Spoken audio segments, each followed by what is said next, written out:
ನಮಸ್ಕಾರ. ನಾನು ಬಸವರಾಜ್ ಮಾತಾಡ್ತಾ ಇದ್ದೀನಿ, ಪತ್ರಕರ್ತರು. ಸಂಗೊಳ್ಳಿ ರಾಯಣ್ಣ ಉತ್ಸವ ತುಂಬಾ ಜೋರಾಗಿ ನಡೀತಾ ಇದೆ. ಇಂಥ ಸಂದರ್ಭದಲ್ಲಿ ಈಗ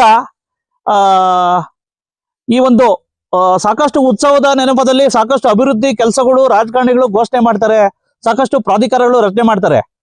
ಕಿತ್ತೂರು ಸಂಸ್ಥಾನದ ಅರಸರಿಗೆ ಸಂಬಂಧಿಸಿದಂತೆ ಕಿತ್ತೂರು ಅಭಿವೃದ್ಧಿ ಪ್ರಾಧಿಕಾರ ಸ್ಮಾರಕಗಳು ಸಾಕಷ್ಟು ಬರ್ತವೆ. ಮತ್ತೆ ಸಂಗೊಳ್ಳಿ ರಾಯಣ್ಣ ಅವರ ಒಂದು ರೀತಿ ಸ್ಮಾರಕಗಳ ಸಂಗೊಳ್ಳಿ ರಾಯಣ್ಣ ಅಭಿವೃದ್ಧಿ ಪ್ರಾಧಿಕಾರ ಅಂತ ಹೇಳ್ಬಿಟ್ಟು ಬರ್ತದೆ. ಬಹುಶಃ ಮತ್ತೆ ಭಾಗಶಃ ಈ ಸಂಗೊಳ್ಳಿ ರಾಯಣ್ಣ ಅವರ ಹುತಾತ್ಮ ಸ್ಥಳ ನಂದಗಡದಲ್ಲಿ ಒಂದು ಆನಂದಗಡ ಅಂತ ಹೇಳ್ಬಿಟ್ಟು ಕಾಡಿನಲ್ಲಿದೆ ವಿಶೇಷವಾಗಿ. ಅದು ಕಿತ್ತೂರು ಸಂಸ್ಥಾನದ ಅರಸರಿಗೆ ಬರುತ್ತೆ. ಮತ್ತೆ ಸಂಗೊಳ್ಳಿ ರಾಯಣ್ಣ ಅವರು ಸಹ ಬ್ರಿಟಿಷರ ವಿರುದ್ಧ ಒಂದು ಸೈನಿಕರನ್ನ ಹೋರಾಟ ಮಾಡ್ಲಿಕ್ಕೆ ತರಬೇತಿ ಕೊಡಿಸಿರ್ತಕ್ಕಂಥ ಸ್ಥಳ ಅಂತ ಹೇಳ್ತಾರೆ.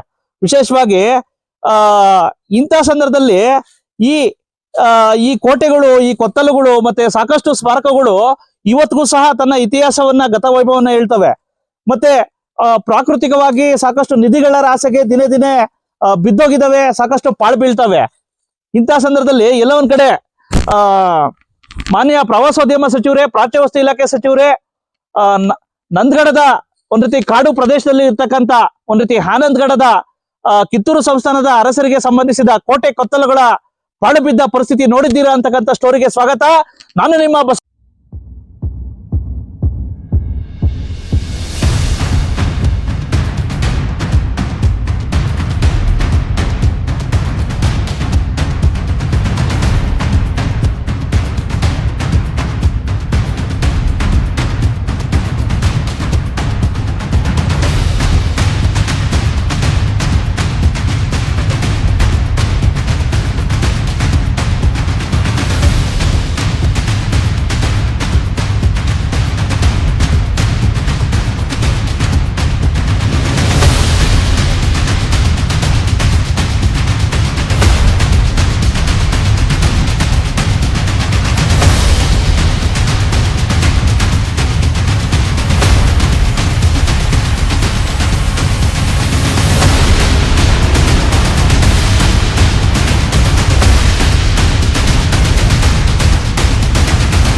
ಚೆನ್ನಮ್ಮ ಹಾಗೂ ಕ್ರಾಂತಿವೀರ ಸಂಗೊಳ್ಳಿ ರಾಯಣ್ಣ ಅವರ ಹೆಸರು ಹೇಳಿದರೆ ಸಾಕು, ರಾಷ್ಟ್ರೀಯ ಹಾಗೂ ಅಂತಾರಾಷ್ಟ್ರೀಯ ಮಟ್ಟದ ಐತಿಹಾಸಿಕ ಪುಟದಲ್ಲಿ ಬ್ರಿಟಿಷರ ವಿರುದ್ಧ ಸ್ವಾಭಿಮಾನಿ ನೆಲದ ಸ್ವಾತಂತ್ರ್ಯಕ್ಕಾಗಿ ತನ್ನ ಹೋರಾಟ, ಸಾಹಸ ಹಾಗೂ ಶೌರ್ಯಗಳಿಂದ ಶತಶತಮಾನ ಕಳೆದರೂ ಅಚ್ಚಳಿಯದೆ ಹೆಸರುಗಳು ಉಳಿಯುತ್ತೆ. ಇನ್ನು ಬೆಳಗಾವಿ ಜಿಲ್ಲೆಯ ಖಾನಾಪುರ ತಾಲೂಕಿನ ನಂದಗಡ ಹೆಸರು ಹೇಳಿದರೆ ಸಾಕು, ಬ್ರಿಟಿಷರ ವಿರುದ್ಧ ಕಿತ್ತೂರು ಸಂಸ್ಥಾನದ ಉಳಿವಿಗಾಗಿ ಹಾಗೂ ಬ್ರಿಟಿಷರ ವಿರುದ್ಧ ಪ್ರಥಮ ಸ್ವಾತಂತ್ರ್ಯ ಸಂಗ್ರಾಮಕ್ಕೆ ನಾಂದಿ ಹಾಡಿ ನಂದಗಡದಲ್ಲಿ ಹುತಾತ್ಮರಾದ ಕ್ರಾಂತಿವೀರ ಸಂಗೊಳ್ಳಿ ರಾಯಣ್ಣ ಹಾಗೂ ವೀರರ ಬಲಿದಾನ ಪಡೆದ ಪುಣ್ಯಭೂಮಿ ನಂದಗಡ. ಅಷ್ಟಕ್ಕೂ ನಂದಗಡವು ಪ್ರಸ್ತುತ ಖಾನಾಪುರ ತಾಲೂಕಿನ ವ್ಯಾಪ್ತಿಗೆ ಬರುತ್ತಿದ್ದು, ಈ ನಂದಗಡ ಗ್ರಾಮವನ್ನ 17 ಮತ್ತು 18ನೇ ಶತಮಾನದಲ್ಲಿ ಅಭಿವೃದ್ಧಿಪಡಿಸಿದ್ದು ಕಿತ್ತೂರು ಸಂಸ್ಥಾನದ ಅರಸರು. ಮತ್ತು ಇದಕ್ಕೂ ಮೊದಲು ಈ ನಂದಗಡಕ್ಕೆ ಆನಂದಗಡ ಎಂಬ ಹೆಸರಿನಿಂದ ಕರೀತಾ ಇದ್ರಂತೆ. ಮತ್ತೊಂದು ಕಡೆ ಕ್ರಾಂತಿವೀರ ಸಂಗೊಳ್ಳಿ ರಾಯಣ್ಣ ಅವರು 1831 ಜನವರಿ 26ರಲ್ಲಿ ಇಲ್ಲಿ ಹುತಾತ್ಮರಾಗುವುದಕ್ಕೂ ಮುಂಚೆ ಕಿತ್ತೂರು ಸಂಸ್ಥಾನದ ವೀರರಾಣಿ ಚೆನ್ನಮ್ಮನ ಅವರನ್ನ ಬ್ರಿಟಿಷರು ಬಂಧನ ಮಾಡಿದ ಹಿನ್ನೆಲೆ ತುಂಬಾ ಆಕ್ರೋಶಗೊಂಡ ಚೆನ್ನಮ್ಮ ಅವರ ಬಲಗೈ ಬಂಟ ಕ್ರಾಂತಿವೀರ ಸಂಗೊಳ್ಳಿ ರಾಯಣ್ಣ ಹಾಗೂ ಸಹಚರರು ಬ್ರಿಟಿಷರ ವಿರುದ್ಧ ಹೋರಾಟ ಮಾಡಲು ಸೈನಿಕರನ್ನ ತರಬೇತಿಗೊಳಿಸುವುದಕ್ಕೆ ಇದೇ ನಂದಗಡದ 8 ಕಿಲೋಮೀಟರ್ ದೂರದ ದಟ್ಟರಾಣ್ಯದಲ್ಲಿ ಇರುವಂತಹ ಬೆಟ್ಟದಲ್ಲಿ ಇರುವ ಅಂದಾಜು 3 ಕಿಲೋಮೀಟರ್ ಅಗಲವಿರುವ ದುರ್ಗಾಡಿ ಕೋಟೆ ಮತ್ತು ಕೊತ್ತಲುಗಳ ಸ್ಥಳವನ್ನ ಆಯ್ಕೆ ಮಾಡಿಕೊಂಡಿದ್ರು ಎಂಬ ಪ್ರತೀತಿ ಇದೆ. ಇನ್ನು ಈ ಸ್ಥಳ ಹಾಗೂ ಇಲ್ಲಿನ ಇತಿಹಾಸವನ್ನ ಬೆಳಕು ಚೆಲ್ಲಲು ನಮ್ಮ ನ್ಯೂಸ್ ಸಮೂಹದ ರಾಜ್ಯ ಉಪಸಂಪಾದಕ ಬಸವರಾಜ್ ಹಾಗೂ ತಂಡ ನಂದಗಡಕ್ಕೆ ಆಗಮಿಸಿ ಅಲ್ಲಿ ಸ್ಥಳೀಯರೊಂದಿಗೆ ಈ ಬಗ್ಗೆ ಚರ್ಚೆ ಮಾಡಿ ದಟ್ಟ ಅರಣ್ಯದಲ್ಲಿ ಕಿತ್ತೂರು ಸಂಸ್ಥಾನದ ಅರಸರಿಗೆ ಸೇರಿದ ದುರ್ಗಾಡಿ ಕೋಟೆಗೆ ತೆರಳಲು ಕೇವಲ 5 ದಿವಸಗಳ ಹಿಂದಷ್ಟೇ ಸಿದ್ಧವಾಗಿ ಮಧ್ಯಾಹ್ನ 3 ಗಂಟೆಗೆ ಹೊರಟಿತು. ಈ ಕೋಟೆಗೆ ತೆರಳುವುದಕ್ಕೆ ಕಾಡಿನ ದಾರಿ ಹಿಡಿದ ಅಷ್ಟೇನು ಸಂಚಾರ ಮಾಡುವುದಕ್ಕೆ ರಸ್ತೆ ಸರಿ ಇಲ್ಲದಿದ್ರೂ ಅಂದಾಜು 7 ಕಿಲೋಮೀಟರ್ ಕಡಿದಾದ ರಸ್ತೆಯಲ್ಲಿ ದುರ್ಗಾಡಿ ಬೆಟ್ಟದ ಕೋಟೆಗೆ ತಲುಪಿದ್ವಿ. ಇದೇ ಸಂದರ್ಭದಲ್ಲಿ ನಮಗೆ ಪಾಳು ಬಿದ್ದ ಕೋಟೆಯೊಂದು ನಮಗೆ ಸ್ವಾಗತ ಮಾಡಿತು. ನಂತರ ನಾವು ಸಂಗೊಳ್ಳಿ ರಾಯಣ್ಣ ಅವರು ಪೂಜೆ ಮಾಡ್ತಾ ಇದ್ದ ಕಲ್ಲಿನ ಮುದ್ರೆಗೆ ನಮನ ಸಲ್ಲಿಸಿ ಹಾಗೆಯೇ ಮುಂದೆ ಸಾಗಿದ್ವಿ. ಇದೇ ಸಂದರ್ಭದಲ್ಲಿ ಬಾವಿ ಹಾಗೂ ದುರ್ಗಾಡಿ ದೇವಸ್ಥಾನ ಹಾಗೂ ಕಲ್ಲಿನ ಗುಹೆಗಳು ಹಾಗೂ ಹೊರಗಿನ ಶತ್ರುಗಳ ಚಲನವಲನ ಗಮನಿಸಲು ಇದ್ದ ವ್ಯೂ ಪಾಯಿಂಟ್ ಮತ್ತು ಕೋಟೆಯ ಹೆಬ್ಬಾಗಿಲು ಹೀಗೆ ಹಲವಾರು ಸ್ಮಾರಕಗಳನ್ನು ವೀಕ್ಷಣೆ ಮಾಡಿ ನಂತರ ಸ್ಥಳೀಯರ ಅಭಿಪ್ರಾಯ ಸಂಗ್ರಹ ಮಾಡಿ ನಾವು ವಾಪಸ್ ಹೊರಡುವುದಕ್ಕೆ ತಯಾರು ಆದಾಗ ಸಂಜೆ 7 ಗಂಟೆ ಆಗಿತ್ತು. ಮತ್ತೆ ಕಡಿದಾದ ರಸ್ತೆಯಲ್ಲಿ ಬೆಟ್ಟದಿಂದ ಇಳಿದು ನಂದಗಡ ತಲುಪುವುದಕ್ಕೆ ರಾತ್ರಿ 8:30 ಆಗಿತ್ತು. ಒಟ್ಟಾರೆ ಇಲ್ಲಿ ಕಿತ್ತೂರು ಸಂಸ್ಥಾನಕ್ಕೆ ಸೇರಿದ ಕೋಟೆ ಸೇರಿ ವಿವಿಧ ಸ್ಮಾರಕಗಳು ಇದೆ. ಇದರ ಜೊತೆಗೆ ಕ್ರಾಂತಿವೀರ ಸಂಗೊಳ್ಳಿ ರಾಯಣ್ಣ ಅವರು ಬ್ರಿಟಿಷರ ವಿರುದ್ಧ ಸಮರ ಸಾರಲು ಇದೇ ಸ್ಥಳದಲ್ಲಿ ತರಬೇತಿ ಕೊಟ್ಟು ಯುದ್ಧಕ್ಕೆ ಸಜ್ಜುಗೊಳಿಸಿರುವುದಕ್ಕೆ ಹಲವು ಕುರುಹುಗಳು ಕೂಡ ಇಂದಿಗೂ ಕೂಡ ಇದೆ. ಇಷ್ಟೆಲ್ಲ ಮಹತ್ವ ಇದ್ರೂ ಕೂಡ ನಂದಗಡಕ್ಕೆ ಕೊಟ್ಟ ಪ್ರಾಶಸ್ತ್ಯ, ಮಹತ್ವ ಹಾಗೂ ಕನಿಷ್ಠ ಅಭಿವೃದ್ಧಿ ಅನುದಾನವನ್ನ ಸರ್ಕಾರಗಳು ಹಾಗೂ ಜನಪ್ರತಿನಿಧಿಗಳು ನೀಡದೇ ಇರುವುದು ತುಂಬಾನೇ ದುರ್ದೈವದ ಸಂಗತಿಯಾಗಿದೆ. ಮತ್ತೊಂದು ಕಡೆ ಪ್ರಾಚ್ಯವನ್ನ ಇಲಾಖೆ ಮತ್ತು ಕಿತ್ತೂರು ಚೆನ್ನಮ್ಮ ಅಭಿವೃದ್ಧಿ ಪ್ರಾಧಿಕಾರ, ಸಂಗೊಳ್ಳಿ ರಾಯಣ್ಣ ಅಭಿವೃದ್ಧಿ ಪ್ರಾಧಿಕಾರಗಳು ಈ ದುರ್ಗಾಡಿ ಕೋಟೆಯ ಕಿತ್ತೂರು ಸಂಸ್ಥಾನದ ಸ್ಮಾರಕಗಳು ಮತ್ತು ಸಂಗೊಳ್ಳಿ ರಾಯಣ್ಣ ಅವರ ತರಬೇತಿಯ ಕುರುಹುಗಳನ್ನ ಅಭಿವೃದ್ಧಿಪಡಿಸಲು ನಿರ್ಲಕ್ಷ್ಯ ವಹಿಸಿರುವುದು ನೋಡಿದ್ರೆ ಅಯ್ಯೋ ಪಾಪ ಅನ್ಸತ್ತೆ. ಆದ್ದರಿಂದ ನಮ್ಮ ನ್ಯೂಸ್ ಸಮೂಹದ ರಾಜ್ಯ ಉಪಸಂಪಾದಕ ಬಸವರಾಜ್ ಭೇಟಿ ಕೊಟ್ಟು ಈ ಬಗ್ಗೆ ಸಂಶೋಧನಾ ಸಮಗ್ರವಾಗಿ ವರದಿ ತಯಾರಿಸಿ ಇತಿಹಾಸ ತಜ್ಞರು ಆದ ರಾಘವೇಂದ್ರ, ಮಹೇಶ ಚನ್ನನಗಿ ಮತ್ತು ಸ್ಥಳೀಯರು ಆದ ಸೋನೋಲಿ ಕಿಮಾನಿ ಪಾಟೀಲ್ ಹಾಗೂ ರಾಜು ಪಟಿರ್ದೆ ಅವರ ಅಭಿಪ್ರಾಯ ಸಂಗ್ರಹ ಮಾಡಿ ಸಂಗೊಳ್ಳಿ ರಾಯಣ್ಣ ಅವರ ಉತ್ಸವದ ಸಂದರ್ಭದಲ್ಲಿಯೇ ಬೆಳಕು ಚೆಲ್ಲುವ ಕೆಲಸ ಮಾಡಿದ್ದಾರೆ. ಎಲ್ಲೋ ಹಿಂದೆಗಡೆ ಕೋಟೆ ಪಾಟೆ ಕಾಣಿಸ್ತಾ ಇದೆ ಅಂತೀರಾ? ಇದು ಸಾಮಾನ್ಯ ಕೋಟೆ ಇಲ್ಲ, ಅಸಾಮಾನ್ಯ ಕೋಟೆ. ಹೌದು, ಇದೇ ಒಂದು ರೀತಿ ಸಂಗೊಳ್ಳಿ ರಾಯಣ್ಣ ಉತ್ಸವ ತುಂಬಾ ಚೆನ್ನಾಗಿ ನಡೀತಾ ಇದೆ ಕೆಲವೇ ದಿನಗಳಲ್ಲಿ. ಇದರ ಪ್ರಯುಕ್ತ ನಾನು ಒಂದು ರೀತಿ ಕಿತ್ತೂರು ಸಂಸ್ಥಾನದ ವೀರರ ಆ ದಿನಾಚರಣೆಗಳ ನಿಮಿತ್ತ ವಿವಿಧ ಸಂಸ್ಥಾನಗಳ ಒಂದು ರೀತಿ ಸ್ಮಾರಕಗಳು ಮತ್ತು ಸ್ಥಳಗಳನ್ನ ಪರಿಚಯ ಮಾಡ್ತಕ್ಕಂಥದ್ದು ನನ್ನ ವಾಡಿಕೆ. ಸದರಿ ಇದರದ ಮುಂದುವರಿದ ಭಾಗವಾಗಿ ನಾನಿವತ್ತು ಬಂದಿರತಕ್ಕಂಥದ್ದು ಒಂದು ರೀತಿ ವೀರ ಸಂಗೊಳ್ಳಿ ರಾಯಣ್ಣವರ ಒಂದು ರೀತಿ ಹುತಾತ್ಮ ಸ್ಥಳ ನಂದಗಡಕ್ಕೆ ಬಂದಿದ್ದೀನಿ. ವಿಶೇಷವಾಗಿ ನಂದಗಡಕ್ಕೆ 1831 ಜನವರಿ 26ರಂದು ಸಂಗೊಳ್ಳಿ ರಾಯಣ್ಣವರು ಹುತಾತ್ಮರಾಗೋದಕ್ಕಿಂತ ಮುಂಚೆ ಸಂಗೊಳ್ಳಿ ರಾಯಣ್ಣ ಹಾಗೂ ವೀರರು ಇದು ಸಹ ಖಾನಾಪುರ, ನಂದಗಡ ಇದೆಲ್ಲ ಕಿತ್ತೂರು ಸಂಸ್ಥಾನದ ಅರಸರ ಒಂದು ರೀತಿ ಸುಪರ್ದಿಗೊಳಪಟ್ಟಿತ್ತು. ವಿಶೇಷವಾಗಿ ಈ ಒಂದು ನಂದಗಡಕ್ಕೆ ನಂದಗಡದಿಂದ ಸುಮಾರು ಕಾಡು ಪ್ರದೇಶದ ಒಳಗಡೆ ಸುಮಾರು 10 ಕಿಲೋಮೀಟರ್ ಕಾಡಿನ ಒಳಗಡೆ ಹೋದಾಗ ಎಲ್ಲ ಒಂದ್ ಕಡೆ ಆನಂದಗಡ ಅಂತ ಹೇಳ್ಬಿಟ್ಟು ಒಂದು ಸ್ಥಳ ಸಿಗುತ್ತೆ. ವಿಶೇಷವಾಗಿ ಇಲ್ಲಿ ಏನು ಕಿತ್ತೂರು ಸಂಸ್ಥಾನದ ಅರಸರು ಮಲ್ಸರ್ಜಾ ದೇಸಾಯಿ ಮತ್ತೆ ಶಿವಲಿಂಗ ರುದ್ರಸರ್ಜಾ ದೇಸಾಯಿ ಅವರು ಒಂದ್ ರೀತಿ ಬ್ರಿಟಿಷರ ವಿರುದ್ಧ ಹೋರಾಟ ಮಾಡ್ಲಿಕ್ಕೆ ಈ ಒಂದು ಕೋಟೆನ ಕಟ್ಟಿಸಿದ್ರು ಅಂತ ಪ್ರತೀತಿ ಇದೆ. ಇದ್ರ ಜೊತೆಗೆ ಒಂದ್ ರೀತಿ ಈ ಕಡೆ ಮರಾಠರ ಒಂದ್ ರೀತಿ ಏನು ಪೇಶ್ವೆಯವರ ಎಲ್ಲ ಒಂದ್ ಕಡೆ ಅವ್ರದ್ದು ಸಹ ಇದ್ರೊಳಗೆ ಇದಿರುತ್ತೆ. ಹಾಗಾಗಿ ಎಲ್ಲ ಒಂದ್ ಕಡೆ ಕಿತ್ತೂರು ಸಂಸ್ಥಾನದ ಒಂದ್ ರೀತಿ ಅರಸರು ಮತ್ತೆ ಸಂಸ್ಥಾನದ ಸ್ಮಾರಕಗಳ ಬಗ್ಗೆ ಹಲವಾರು ಸಂಶೋಧನೆಗಳು ಆಗ್ಬೇಕಾಗಿದೆ, ಮತ್ತೆ ಸಾಕಷ್ಟು ಆ ಪ್ರಾಚ್ಯವಸ್ತು ಇಲಾಖೆಯಿಂದ ಸಂರಕ್ಷಣೆ ಆಗ್ಬೇಕಾಗಿದೆ ಅಂತ ಹೇಳ್ಬಿಟ್ಟು ಮೊದ್ಲಿಂದ ನಾನು ಧ್ವನಿ ಎತ್ತಿದ್ದೆ. ಈಗ ನೋಡಿ, ಬಹುತೇಕ ಜನಕ್ಕೆ ಗೊತ್ತೈತೆ ಇಲ್ವೋ ಗೊತ್ತಿಲ್ಲ, ಇದನ್ನು ಆನಂದಗಡ ಅಂತ, ನಂದಗಡದಿಂದ ಕಾಡೊಳಗಡೆ ಬರ್ಬೇಕು. ಇಲ್ಲಿ ವಿಶೇಷವಾಗಿ ಸಾಕಷ್ಟು ಕೋಟೆಗಳನ್ನ ಕಟ್ಟಿದ್ದಾರೆ ಕಿತ್ತೂರು ಸಂಸ್ಥಾನದ ಅರಸರು. ಮತ್ತೆ ವೀರ ಸಂಗೊಳ್ಳಿ ರಾಯಣ್ಣ ಅವರು ಎಲ್ಲ ಒಂದ್ ಕಡೆ ವೀರರಾಣಿ ಚೆನ್ನಮ್ಮನ ಅವರು ಬ್ರಿಟಿಷರ ಬಂಧನವಾದ ಮೇಲೆ ಸೈನಿಕರನ್ನ ಒಂದ್ ರೀತಿ ತರಬೇತಿಗೊಳಿಸ್ಲಿಕ್ಕೆ ಈ ಸ್ಥಳವನ್ನ ಆಯ್ಕೆ ಮಾಡ್ಕೊಂಡಿದ್ರಂತೆ. ಒಂದ್ ರೀತಿ ಸೈನಿಕ ತರಬೇತಿ ಸ್ಥಳ ಇದು. ಒಂದ್ ರೀತಿ ಆನಂದಗಡ ಸಾಕಷ್ಟು ಒಂದ್ ರೀತಿ ಕಡಿದಾದ ಬೆಟ್ಟದಲ್ಲಿದೆ ನೋಡಿ, ಸಾಕಷ್ಟು ಬೆಟ್ಟಗಳಿದಾವೆ, ಬೆಟ್ಟಗಳ ನಡುವೆ ಕೋಟೆಗಳು ಕಟ್ಟಿದ್ದಾರೆ. ಮತ್ತೆ ಈಗ ನಾವು ಹಿಂಗೆ ಹೋಗ್ತಾ ಹೋಗ್ತಾ ನಾವು ಹೆಬ್ಬಾಗ್ಲಿಗೆ ಹೋಗ್ತೀವಿ ನೋಡಿ, ಯಾವ ರೀತಿ ಅವಾಗ ನಿರ್ಮಾಣ ಮಾಡಿದ್ರು ಅನ್ನೋದಕ್ಕೆ ಬಹುಶಃ ಇದು ಕೆಲವ್ರಿಗೆ ಗೊತ್ತೈತೆ ಇಲ್ವೋ ಗೊತ್ತಿಲ್ಲ. ಏನೋ ಆ ಇತಿಹಾಸ ತಜ್ಞರೊಳಗೆ, ಇತಿಹಾಸ ಸಂಶೋಧಕರಿಗೆ, ವಿಶೇಷವಾಗಿ ಕಿತ್ತೂರು ಅಭಿವೃದ್ಧಿ ಪ್ರಾಧಿಕಾರ ಅಂತ ಬಂತು, ಮತ್ತೆ ಸಂಗೊಳ್ಳಿ ರಾಯಣ್ಣ ಅಭಿವೃದ್ಧಿ ಪ್ರಾಧಿಕಾರ ಅಂತ ಬಂತು. ಬಹುಶಃ ನಂದಗಡದಲ್ಲಿ ಸಾಕಷ್ಟು ನೀವು ಎಲ್ಲ ಮಾಡ್ತಾ ಇದ್ದೀರಾ ಅಭಿವೃದ್ಧಿ. ಇದ್ರ ಜೊತೆಗೆ ಇಲ್ಲೇ ನಂದಗಡ ವ್ಯಾಪ್ತಿಲೇ ಬರ್ತಕ್ಕಂಥ ಆನಂದ್ಗಡ ಒಂದ್ ರೀತಿ ದುರ್ಗಾ ದೇವತೆಯ ಒಂದ್ ರೀತಿ ದುರ್ಗಾಡಿ ಅಂತ ಹೇಳ್ಬಿಟ್ಟು ಕರೀತಾರೆ ಇದಕ್ಕೆ ದುರ್ಗಾಡಿ ಕಿಲ್ಲ. ವಿಶೇಷವಾಗಿ ಇಂಥ ಸಂದರ್ಭದಲ್ಲಿ ನೋಡಿ ಇದನ್ನ ಯಾಕೆ ಅಭಿವೃದ್ಧಿ ಪಡಿಸಿಲ್ಲ ಅಂತಕ್ಕಂಥದ್ದು ನನ್ನ ಪ್ರಶ್ನೆ. ಹಾಗಾಗಿ ಎಲ್ಲ ಒಂದ್ ಕಡೆ ಸಾಕಷ್ಟು ನಿಗೂಢವಾಗಿದೆ. ಈಗ ನೋಡಿ ಸಾಕಷ್ಟು ಆಗಿನ ಕಾಲದಲ್ಲಿ ವೀರರು, ಬಹುತೇಕ ಜನ ವೀರರು ಬ್ರಿಟಿಷರ ವಿರುದ್ಧ ಒಂದ್ ರೀತಿ ಬೇಸತ್ತು ವೀರರು ಒಂದ್ ರೀತಿ ಸೈನಿಕ ತರಬೇತಿ ಸ್ಥಳಕ್ಕೆ ವಿಶೇಷವಾಗಿ ಅರಸರು ಇದನ್ನ ಕಟ್ಟಿದ್ರು ಅಂತಕ್ಕಂಥದಕ್ಕೆ ಸಾಕಷ್ಟು ಕುರುಗಳು ಹೇಳ್ತವೆ. ಇದನ್ನ ನೋಡೋದಾದ್ರೆ ಕಿತ್ತೂರು ಕೋಟೆಗೂ ಮತ್ತೆ ಈ ಕೋಟೆಗೂ ಸಾಕಷ್ಟು ಸಾಮ್ಯತೆಗಳಿದಾವೆ ಆ ಒಂದು ಕಟ್ಟಿರ್ತಕ್ಕಂಥ ಶೈಲಿಗಳಿಗೆ. ಹಾಗಾಗಿ ಇದ್ರ ಬಗ್ಗೆ ಸಂಶೋಧನೆ ಆಗ್ಬೇಕಾಗಿದೆ ಅಂತಕ್ಕಂಥದ್ದು. ಈಗೆಲ್ಲ ಪಾಳು ಬಿದ್ದಿದೆ. ವಿಶೇಷವಾಗಿ ಪ್ರಾಚ್ಯ ವಸ್ತು ಇಲಾಖೆ ಮತ್ತೆ ಜನಪ್ರತಿನಿಧಿಗಳ ಒಂದ್ ರೀತಿ ನಿರ್ಲಕ್ಷ್ಯಕ್ಕೆ ಮತ್ತೆ ಇತಿಹಾಸ ತಜ್ಞರ ಒಂದ್ ರೀತಿ ನಿರ್ಲಕ್ಷ್ಯಕ್ಕೆ ಎಲ್ಲ ಒಂದ್ ಕಡೆ ಇದು ಪಾಳು ಬೀಳ್ತಾ ಇರ್ತಕ್ಕಂಥದ್ದು ತುಂಬಾ ದುರ್ದೈವದ ಸಂಗತಿ. ಬಹುಶಃ ಬರೇ ಕೆಲವಕ್ಕೆ ಮಾತ್ರ ನೀವು ಅಭಿವೃದ್ಧಿ ಪಡಿಸ್ಲಿಕ್ಕೆ ಅನುದಾನ ಕೊಟ್ರಿ, ಮತ್ತೆ ಸಾಕಷ್ಟು ಒಂದ್ ರೀತಿ ಅವಕಾಶಗಳು ಕೊಟ್ರಿ. ಆದ್ರೆ ಇದೇನಪ್ಪ ಮಾಡಿತ್ತು ನಿಮ್ಗೆ? ವಿಶೇಷವಾಗಿ ಜನಪ್ರತಿನಿಧಿಗಳಿಗೆ ಮತ್ತೆ ಕೇಳಿಕ್ ಬಯಸ್ತೇನೆ. ಮೊನ್ನೆ ಮುಖ್ಯಮಂತ್ರಿಗಳು ಸಾಕಷ್ಟು ಅನುದಾನ ಕೊಟ್ರು, ಹಲವಾರು ಜನಪ್ರತಿನಿಧಿಗಳು ಮಂತ್ರಿಗಳು ಎಲ್ಲ ನೀವು ಅನುದಾನ ಕೊಟ್ರಿ.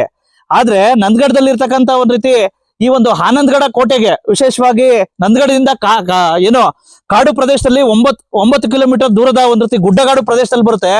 ಕಿತ್ತೂರು ಸಂಸ್ಥಾನದ ಅರಸರಿಗೆ ಸೇರಿದೆ. ವಿಶೇಷವಾಗಿ ನೋಡಿ ಈ ಒಂದು ಇದಕ್ಕೆ ಯಾಕೆ ನಿಮಗೆ ಅನುದಾನ ಕೊಡೋದ್ರಲ್ಲಿ ತಾರತಮ್ಯ ಮಾಡಿದ್ರಿ? ಮತ್ತೆ ಇದನ್ನ ಬರ್ತಕ್ಕಂಥ ರಸ್ತೆ ಇಲ್ಲ, ಮತ್ತೆ ವಿಶೇಷವಾಗಿ ಇದನ್ನ ಅಭಿವೃದ್ಧಿ ಪಡಿಸೋದಕ್ಕೆ ಯಾಕೆ ನಿಮ್ಮ ನಿರ್ಲಕ್ಷ್ಯ ಅಂತಕ್ಕಂಥದ್ದು ನನ್ನ ಪ್ರಶ್ನೆ. ನೋಡಿ ಸಾಕಷ್ಟು ವೀರರು ಇಲ್ಲಿ ನಿಂತ್ಕೋತಿದ್ರು, ಮತ್ತೆ ಯಾರೇ ಹೊರಗಿನ ಶತ್ರುಗಳು ಬಂದ್ರು ಸಹ ಇಲ್ಲಿ ಬೇಗ ಗೊತ್ತಾಗ್ತಿತ್ತು. ಯಾಕಪ್ಪ ಅಂತಂದ್ರೆ ನೋಡಿ ದೂರದಲ್ಲಿ ಇಲ್ಲಿ ಇದೆಲ್ಲ ಹೆಂಗಪ್ಪ ಇದೆ ಅಂದ್ರೆ ಸುತ್ತ ಏನು ಸಂಗೊಳ್ಳಿ ರಾಯಣ್ಣ ಮತ್ತೆ ಸಹಚರರು ಅಡಗುತಾಣ ಆಗಿತ್ತು ಅನ್ನೋದಕ್ಕೆ ಇದು ಪ್ರಮುಖ ಒಂದ್ ರೀತಿ ಸ್ಥಳ. ಯಾಕಪ್ಪ ಅಂತಂದ್ರೆ ಈ ಸ್ಥಳದಲ್ಲಿ ನೋಡಿ ರಾಮನಗರ ರೂಟ್, ಅದು ವಿಶೇಷವಾಗಿ ರಾಮನಗರ ರೂಟು ಎಲ್ಲ ಒಂದ್ ಕಡೆ ಇಲ್ಲಿ ಹಂದಿ ಬಡಗ್ನಾಥ್ ಅಂತ ಬರ್ತದೆ, ಅದು ಸಹ ಒಂದ್ ರೀತಿ ಸಂಗೊಳ್ಳಿ ರಾಯಣ್ಣವರ ಸ್ಥಳ.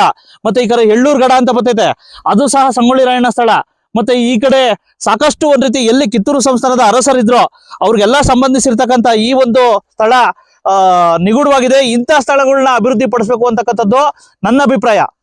ವೀಕ್ಷಕರೇ, ವಿಶೇಷವಾಗಿ ಕಿತ್ತೂರು ರಾಣಿ ಚೆನ್ನಮ್ಮ ಅವರ ಒಂದ್ ರೀತಿ ಸಂಸ್ಥಾನ, ಕಿತ್ತೂರು ಸಂಸ್ಥಾನದ ಅರಸರ ವ್ಯಾಪ್ತಿಯಲ್ಲಿ ಈ ನಂದಗಡ ಅಂತಾನು ಬರ್ತಿತ್ತು. ವಿಶೇಷವಾಗಿ ಹಿಂದೆ ನಂದಗಡಕ್ಕೆ ಒಂದ್ ರೀತಿ ಆನಂದ್ಗಡ ಅಂತಾನು ಸಹ ಒಂದು ಹಳೆ ನಂದಗಡ, ವಿಶೇಷವಾಗಿ ಕಾಡಿನಲ್ಲಿ ಬರ್ತಕ್ಕಂಥ ಸುಮಾರು ನಂದಗಡದಿಂದ ಸುಮಾರು 8 ಕಿಲೋಮೀಟರ್ ಕಾಡಿನ ವ್ಯಾಪ್ತಿಯಲ್ಲಿ ಬರ್ತಕ್ಕಂಥದ್ದಾಗ ವಿಶೇಷವಾಗಿ ಆನಂದ್ಗಡ ಅಂತ ಬರ್ತದೆ.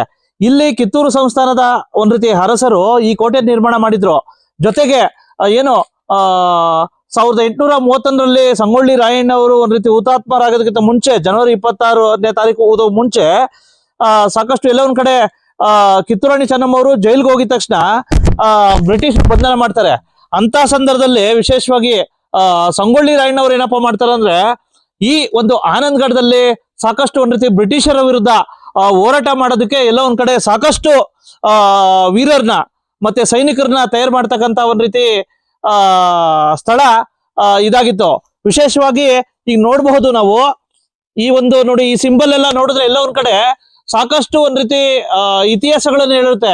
ಮತ್ತೆ ವಿಶೇಷವಾಗಿ ಕಿತ್ತೂರು ರಾಣಿ ಸಂಸ್ಥಾನದ ಅರಸರು ಮತ್ತೆ ವಿಶೇಷವಾಗಿ ವೀರ ಸಂಗೊಳ್ಳಿ ರಾಯಣ್ಣವರ ಒಂದ್ ರೀತಿ ಎಲ್ಲ ಒಂದ್ ಕಡೆ ಅವರ ಇತಿಹಾಸವನ್ನು ಹೇಳ್ತಕ್ಕಂತ ಈ ಒಂದು ಸಿಂಬಲ್ ಇರತಕ್ಕಂಥದ್ದು ತುಂಬಾ ಅತ್ಯದ್ಭುತ. ಕಿತ್ತೂರು ಸಂಸ್ಥಾನಕ್ಕೆ ಸಂಬಂಧಿಸಿದಂತೆ ಸಾಕಷ್ಟು ಒಂದ್ ರೀತಿ ಹಲವಾರು ಸ್ಮಾರಕಗಳು ಮತ್ತೆ ಹಲವಾರು ಸ್ಥಳಗಳು ಇನ್ನ ನಿಗೂಢವಾಗಿದ್ದಾವೆ. ಅಧ್ಯಯನ ಆಗ್ಬೇಕಾಗಿದೆ, ಸಂಶೋಧನೆ ಆಗ್ಬೇಕಾಗಿದೆ. ಇವುಗಳಲ್ಲಿ ಪ್ರಮುಖವಾಗಿರ್ತಕ್ಕಂಥದ್ದು ಎಲ್ಲ ಒಂದ್ ಕಡೆ ಏನು ಕಿತ್ತೂರು ಸಂಸ್ಥಾನದ ಪ್ರಮುಖ ಸ್ಥಳ, ವಿಶೇಷವಾಗಿ ಏನು ದೇಸಾಯಿ ಮನೆತನದ ದೊರೆಗಳು, ವಿಶೇಷವಾಗಿ ಮಲ್ಸರ್ಜಾ ದೇಸಾಯಿ ಮತ್ತೆ ಶಿವಲಿಂಗ ರುದ್ರ ಸರ್ಜಾ ದೇಸಾಯಿ ಅವರು ಒಂದ್ ರೀತಿ ಪೇಶ್ವೆ ಬಾಜಿರಾವ್ ಒಂದ್ ರೀತಿ ಪ್ರತಾಪ್ರಾವ್ ಪೇಶ್ವೆ ಅಂತಕ್ಕಂಥವ್ರ ಜೊತೆ ಒಳ್ಳೆ ಉತ್ತಮ ಸ್ನೇಹ ಸಂಬಂಧ ಇತ್ತು. ಇಂಥ ಸಂದರ್ಭದಲ್ಲಿ ಎಲ್ಲ ಒಂದ್ ಕಡೆ ಅವರ ಒಂದ್ ರೀತಿ ಸವಿ ನೆನಪಿಗಾಗಿ ಪ್ರತಾಪ್ ರಾವ್ ಅಂತ ಹೇಳ್ಬಿಟ್ಟು ಒಂದ್ ರೀತಿ ಬಿರುದು ಕೊಡ್ತಾರೆ, ವಿಶೇಷವಾಗಿ ಮಲ್ಸರ್ಜಾ ದೇಸಾಯಿ ಅವರಿಗೆ. ಇಂಥ ಸಂದರ್ಭದಲ್ಲಿ ಎಲ್ಲ ಒಂದ್ ಕಡೆ ಅವಾಗ ಏನು ಕಿತ್ತೂರು ಸಂಸ್ಥಾನದ ಅರಸರು ಈ ಒಂದು ನಂದಗಡನ ಒಂದ್ ರೀತಿ ಆನಂದ್ಗಡ ಅಂತ ಹೇಳ್ಬಿಟ್ಟು ಕರಿತಿದ್ರು. ಅದಕ್ಕೆ ಮೊದ್ಲು ಅವರು ಪ್ರತಾಪ್ಗಡ ಅಂತ ಕರೆದ್ರು. ಜೊತೆಗೆ ಇದು ಆನಂದ್ಗಡ ಅಂತ ಹೇಳ್ಬಿಟ್ಟು ನಂದಗಡದಿಂದ, ಈಗ ನಂದಗಡ ಇದೆಯಲ್ಲ ಅಲ್ಲಿಂದ ಕಾಡು ಪ್ರದೇಶದ ಒಳಗಡೆ ಸುಮಾರು 8 ಕಿಲೋಮೀಟರ್ ದೂರದಲ್ಲಿ ಬರ್ಬೇಕು. ಇಲ್ಲಿ ಸಾಕಷ್ಟು ಒಂದ್ ರೀತಿ ಇತಿಹಾಸಗಳು ಬರ್ತವೆ. ಇವುಗಳಲ್ಲಿ ಪ್ರಮುಖ ಇರ್ತಕ್ಕಂಥದ್ದು ಈ ಒಂದು ಪ್ರಮುಖ ಸ್ಥಳ. ಇಲ್ಲಿ ಏನು ಕಿತ್ತೂರು ಸಂಸ್ಥಾನದ ಒಂದ್ ರೀತಿ ವೀರರಾಣಿ ಚೆನ್ನಮ್ಮನವ್ರನ್ನ ಬ್ರಿಟಿಷರು ಬಂಧಿಸಿದ್ಮೇಲೆ ವೀರ ಸಂಗೊಳ್ಳಿ ರಾಯಣ್ಣವರು ವಿಶೇಷವಾಗಿ ಇಲ್ಲಿ ಬ್ರಿಟಿಷರ ವಿರುದ್ಧ ಹೋರಾಟ ಮಾಡ್ಲಿಕ್ಕೆ ಸೈನಿಕರನ್ನ ತರಬೇತಿಗೊಳಿಸ್ತಿದ್ರು ಅಂತಕ್ಕಂಥ ಕುರುಹುಗಳು ಇದಾವೆ. ವಿಶೇಷವಾಗಿ ಇದು ಒಂದ್ ರೀತಿ ಸಾಕಷ್ಟು ಕಡಿದಾದ ಬೆಟ್ಟಗಳಲ್ಲಿ ಬರುತ್ತೆ. ಇದು ಸಹ ಒಂದು ಪ್ರಮುಖ ಸ್ಥಳ. ಇಷ್ಟೆಲ್ಲ ಇದ್ರೂ ಸಹ ಇತಿಹಾಸದ ಸಂಶೋಧನಾಕಾರರು ಮತ್ತೆ ಪ್ರಾಚ್ಯವಸ್ತು ಇಲಾಖೆ ಯಾಕೆ ಇದನ್ನ ಸಂಶೋಧನೆ ಬಂದಿಲ್ಲ, ಯಾಕೆ ಮರೆ ಮಾಚಿದೆ ಅಂತಕ್ಕಂಥದ್ದೇ ನನ್ನ ಪ್ರಶ್ನೆ. ವೀಕ್ಷಕರೇ, ವಿಶೇಷವಾಗಿ ಈಗ ನಾನು ತೋರಿಸ್ತಾ ಇದ್ದೀನಿ ಈ ಒಂದು ಪ್ರಮುಖ ಸ್ಥಳ. ವಿಶೇಷವಾಗಿ ಕಿತ್ತೂರು ಸಂಸ್ಥಾನದ ಒಂದ್ ರೀತಿ ಸೈನಿಕರು ಬ್ರಿಟಿಷರ ವಿರುದ್ಧ ಹೋರಾಟ ಮಾಡ್ಬೇಕಂದ್ರೆ ಸುತ್ತಲೂ ಒಂದ್ ರೀತಿ ನೋಡಿ, ಈ ಕಡೆ ಎಳ್ಳೂರು ಕೋಟೆ ಕಾಣಿಸುತ್ತೆ, ಮತ್ತೆ ಈ ಕಡೆ ಒಂದ್ ರೀತಿ ಸಾಕಷ್ಟು ಒಂದ್ ರೀತಿ ಸುತ್ತಮುತ್ತ ಒಂದ್ ರೀತಿ ಯಾರೇ ಹೊರಗಿನ ಶತ್ರುಗಳು ಬಂದ್ರು ಸಹ ಒಂದ್ ರೀತಿ ಎಚ್ಚೆತ್ತುಕೊಳ್ಳೋ ರೀತಿ ಇರ್ತಕ್ಕಂಥ ವ್ಯೂ ಪಾಯಿಂಟ್ ಅಂತಾನೆ ಹೇಳ್ಬೋದು. ಇಂತಹ ಸಂದರ್ಭದಲ್ಲಿ ವೀರ ಸಂಗೊಳ್ಳಿ ರಾಯಣ್ಣವರು ಎಲ್ಲೊಂದ್ ಕಡೆ ಈ ಒಂದು ಸ್ಥಳನ ಆಯ್ಕೆ ಮಾಡ್ಕೊಂಡ್ರು. ಇದ್ರ ಜೊತೆಗೆ ಕಿತ್ತೂರು ಸಂಸ್ಥಾನದ ಅರಸರು ಈ ಒಂದು ಸ್ಥಳದಲ್ಲಿ ಒಂದ್ ರೀತಿ ಕೋಟೆನ ಕಟ್ತಾರೆ. ಇದಕ್ಕೆ ಆನಂದ್ಗಡ ಅಂತಾನೂ ಸಹ ಹೆಸರಿಡ್ತಾರೆ. ಇದ್ರ ಜೊತೆಗೆ 1818ರಲ್ಲಿ ಎಲ್ಲ ಒಂದ್ ಕಡೆ ಮಂದ್ರೋ, ವಿಶೇಷವಾಗಿ ನಂದಗಡ ಅಂತಕ್ಕಂಥದ್ದು ಸಹ ಕಿತ್ತೂರು ಸಂಸ್ಥಾನದ ಅರಸರಿಗೆ ಸೇರಿತ್ತು. ಮತ್ತೆ ಸಂಗೊಳ್ಳಿ ರಾಯಣ್ಣವರ ಒಂದ್ ರೀತಿ ಬ್ರಿಟಿಷರ ವಿರುದ್ಧ ಹೋರಾಟ ಮಾಡುವಾಗ ಎಲ್ಲ ಒಂದ್ ಕಡೆ ವೀರರನ್ನ ತರಬೇತಿ ಕೊಡಿಸ್ಲಿಕ್ಕೆ ಪ್ರಮುಖ ಸ್ಥಳ ಆಗಿತ್ತು. ಈ ಒಂದು ಸ್ಥಳದ ಬಗ್ಗೆ ವಿಶೇಷವಾಗಿ ನಮ್ಮ ರಾಜು ಅವರು ಸಿಕ್ಕಿದ್ದಾರೆ. ವಿಶೇಷವಾಗಿ ಇವರು ಸಹ ಪ್ರಗತಿಪರ ಚಿಂತಕರು. ಏನು ನಂದಗಡದಲ್ಲಿ ಇವ್ರೇನ್ ಹೇಳ್ತಾರೆ? ನಮಸ್ತೆ ರಾಜು ಅವರೇ, ಹೇಳಿ, ಈ ಒಂದು ನಂದಗಡದಲ್ಲಿರ್ತಕ್ಕಂಥ ದೂರದಲ್ಲಿರ್ತಕ್ಕಂಥ ಈ ಒಂದು ಆನಂದ್ಗಡ ಕೋಟೆಗೆ ನಮ್ಮ ಅಭಿಪ್ರಾಯ ಏನಿದೆ? ಅಭಿಪ್ರಾಯ ಏನಿದೆ ಅಂತಂದ್ರೆ ಇದನ್ನ ಎಲ್ಲ ಇಂಪ್ರೂವ್ಮೆಂಟ್ ಮಾಡಿ ಕೇಸ ನಮ್ಗೆ ಸರ್ಕಾರದಿಂದ ಅನುದಾನ ಕೊಟ್ಟು ಕೆಲವೊಂದು ಮುಖ್ಯವಾದ ನೋಡುವಂಥ ಸ್ಥಳಗಳಿಗೆ ಪ್ರೇಕ್ಷಕರಿಗೆ ನೋಡುವಾಗ ಆನಂದ ಪಡುವಂಗೆ ಒಂದು ಏನಾರ ಒಂದು ಚೆನ್ನಾಗಿ ಸ್ಥಳವನ್ನು ಮಾಡಿಕೊಡ್ಬೇಕಾಗಿ ವಿನಂತಿ ಮಾಡ್ಕೋತೀವಿ. ಆಯ್ತು ಸರ್, ಓಕೆ, ಇಲ್ಲ ಕ್ರೀಡು. ಆದ್ರೆ ಇಲ್ಲಿ ಇದು ಒಂದು ಇತಿಹಾಸದ ಬಗ್ಗೆ ನಿಜವಾಗೂ ಕಿತ್ತೂರು ಸಂಸ್ಥಾನದಲ್ಲಿ ಸೇರ್ತಾ ಇದ್ರು. ಹೌದು, ಸೇರ್ತಿಲ್ಲ. ಸ್ವಲ್ಪ ಹಿಸ್ಟ್ರಿ ಬಗ್ಗೆ ಹೇಳಿ. ಹೌದಾ, ಇಲ್ಲಿ ಬರ್ದಿದ್ದಾರೆ ಸ್ವಯಂಭೂ ಶ್ರೀ ದುರ್ಗಾದೇವಿ ದೇವಸ್ಥಾನ ಆನಂದ್ಗಡ ಕಿಲ್ಲಾ ಅಂತ ಕರೀತಾರೆ. ವಿಶೇಷವಾಗಿ ಆನಂದ್ಗಡ ಕಿಲ್ಲಾ ಅಂದ್ರೆ ನಂದಗಡದಿರ್ತಕ್ಕಂಥ ಒಂದ್ ರೀತಿ ನಂದಗಡದಿಂದ ದೂರದಲ್ಲಿರ್ತಕ್ಕಂಥ ಒಂದು 8 ಕಿಲೋಮೀಟರ್ ದೂರದಲ್ಲಿರ್ತಕ್ಕಂಥ ಆನಂದ್ಗಡ ಕಿಲ್ಲಾ. ವಿಶೇಷವಾಗಿ ಇದಕ್ಕೆ ದುರ್ಗಾದೇವಿ ದೇವಸ್ಥಾನ ಸಹ ಇದೆ. ಈ ದುರ್ಗಾದೇವಿ ಆರಾಧನೆ ಮಾಡೋದ್ರ ಮುಖಾಂತರ ಎಲ್ಲೊಂದ್ ಕಡೆ ದುರ್ಗಾದೇವಿ ಅಂತಕ್ಕಂಥದ್ದು ಮತ್ತೆ ತಾಯಿ ಬಿಷ್ಟಮ್ಮ ದೇವಿ ಅಂತಕ್ಕಂಥದ್ದು ಎಲ್ಲೊಂದ್ ಕಡೆ ಸಂಗೊಳ್ಳಿ ರಾಯಣ್ಣವರ ಒಂದ್ ರೀತಿ ಸಾಕಷ್ಟು ಹೋರಾಟ ಮಾಡ್ಲಿಕ್ಕೆ ಪ್ರೇರಣೆ ಕೊಟ್ಟಿರ್ತಕ್ಕಂಥ ಶಕ್ತಿಗಳಲ್ಲಿ ಇವೆರಡು ದೇವತೆಗಳು. ವಿಶೇಷವಾಗಿ ಅಲ್ಲಿ ಕಕ್ಕೇರಿ ಬಿಷ್ಟಮ್ಮ ಒಂದ್ ಕಡೆ ಆದ್ರೆ ಇಲ್ಲೊಂದ್ ಕಡೆ ಆನಂದ್ಗಡದಲ್ಲಿ ಒಂದ್ ರೀತಿ ದುರ್ಗಾದೇವಿ ದೇವಸ್ಥಾನ ಅಂತ ಇದ್ ಮಾಡ್ಕೊಂಡು ಪ್ರತಿ ದಿವಸ ಇಲ್ಲಿ ವೀರರನ್ನ ವಿವಿಧ ತರಬೇತಿಗಳನ್ನು ಕೊಟ್ಟು ವಿವಿಧ ಶೈಲಿಯ ತರಬೇತಿಗಳು ಕೊಟ್ಟು ಬ್ರಿಟಿಷರ ವಿರುದ್ಧ ಹೋರಾಟ ಮಾಡ್ಲಿಕ್ಕೆ ಸಜ್ಜುಗೊಳಿಸ್ತಾ ಇದ್ರು ಅಂತಕ್ಕಂಥದ್ದಕ್ಕೆ ಇದು. ಈಗ ನಾವು ಈ ದುರ್ಗಾದೇವಿ ದೇವಸ್ಥಾನದ ಒಳಗಡೆ ಹೋಗ್ತಾ ಇದೀವಿ. ಬನ್ನಿ, ಯಾವ ರೀತಿ ಇದೆ ಅನ್ನೋದ್ರ ಬಗ್ಗೆ ಸಮಗ್ರವಾಗಿ ತೋರಿಸ್ತೇನೆ.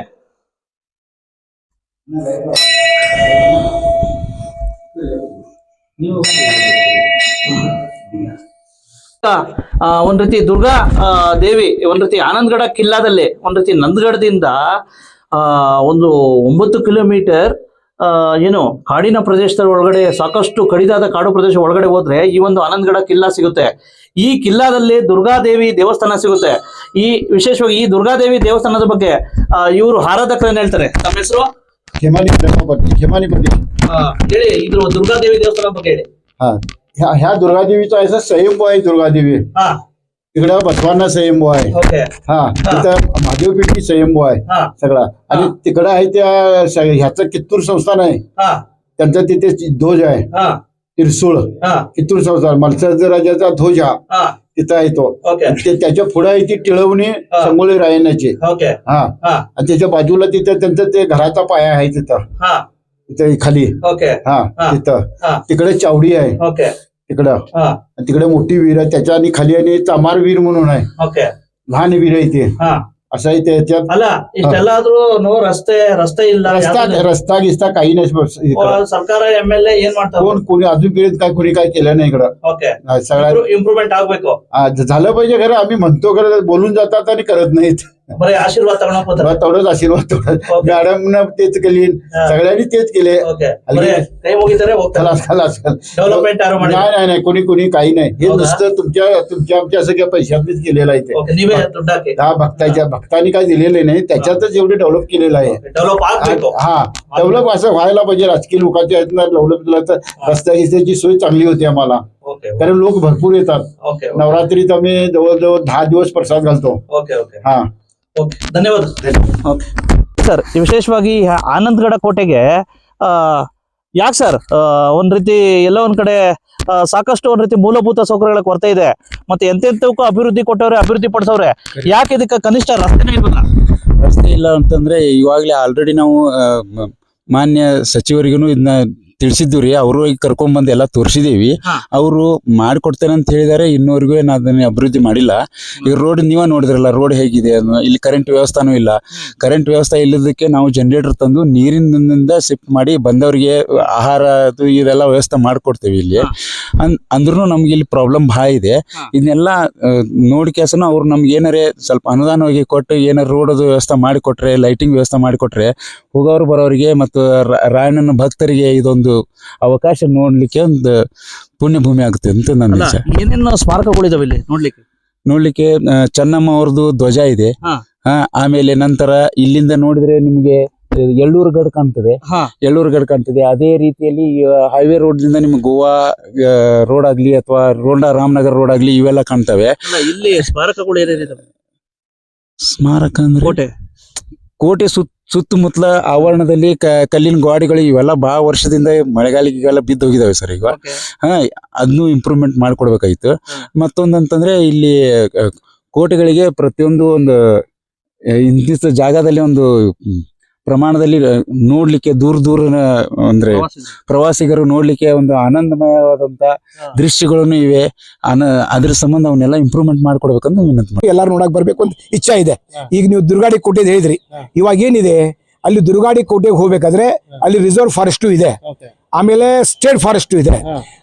ಈ ಫಾರೆಸ್ಟ್ ಒಳಗಿಂದು ಎಲ್ಲಾ ನಾವು ಜಾಗಗಳು ಅಕ್ವೈರ್ ಮಾಡ್ಕೋಬೇಕಂತ ಇದಕ್ಕೆ ಸೆಂಟ್ರಲ್ ಗವರ್ಮೆಂಟ್ ಸ್ಟೇಟ್ ಗವರ್ಮೆಂಟ್, ಯಾಕಂದ್ರೆ ದೊಡ್ಡ ಪ್ರಾಜೆಕ್ಟ್ ಆಗುತ್ತೆ ಸರ್. ನಂಗೆ ಅನ್ಸ್ಬಿಟ್ಟು ಅಭಿವೃದ್ಧಿ ಮಾಡ್ಬೇಕಂತಂದ್ರೆ ಸಾಧಾರಣ 500 ಕೋಟಿಗಿಂತನೂ ಹೆಚ್ಚಿನ ಮಿಕ್ಕಿಂದ ಬೇಕಾಗ್ತದೆ. ರಾಣಿನ ಇತಿಹಾಸ ಅದೇನ್ ದೊಡ್ಡ ಅಲ್ಲ ಸರ್. ನಮ್ ಕರ್ನಾಟಕ ಸರ್ಕಾರದವ್ರು ಕೂಡ ಮನಸ್ಸು ಮಾಡಿದ್ರೆ ಅಲ್ಲಿ ನೋಡ್ರಿ, ಇವತ್ ನೀವು ಹೋದ್ರೆ ರಾಯಣ್ಣ ಅವಾಗ ಕೂಡ ಒಂದು ಕಲ್ಲಿಗೆ ಆತ ರಾಯಣ್ಣ ಶಕ್ತಿ ದೇವತೆ ಭಕ್ತ, ರಾಯಣ್ಣ ಬಿಷ್ಟಾದೇವಿ ಭಕ್ತ, ಶಕ್ತಿ ದೇವತೆ ಆರಾಧಕ.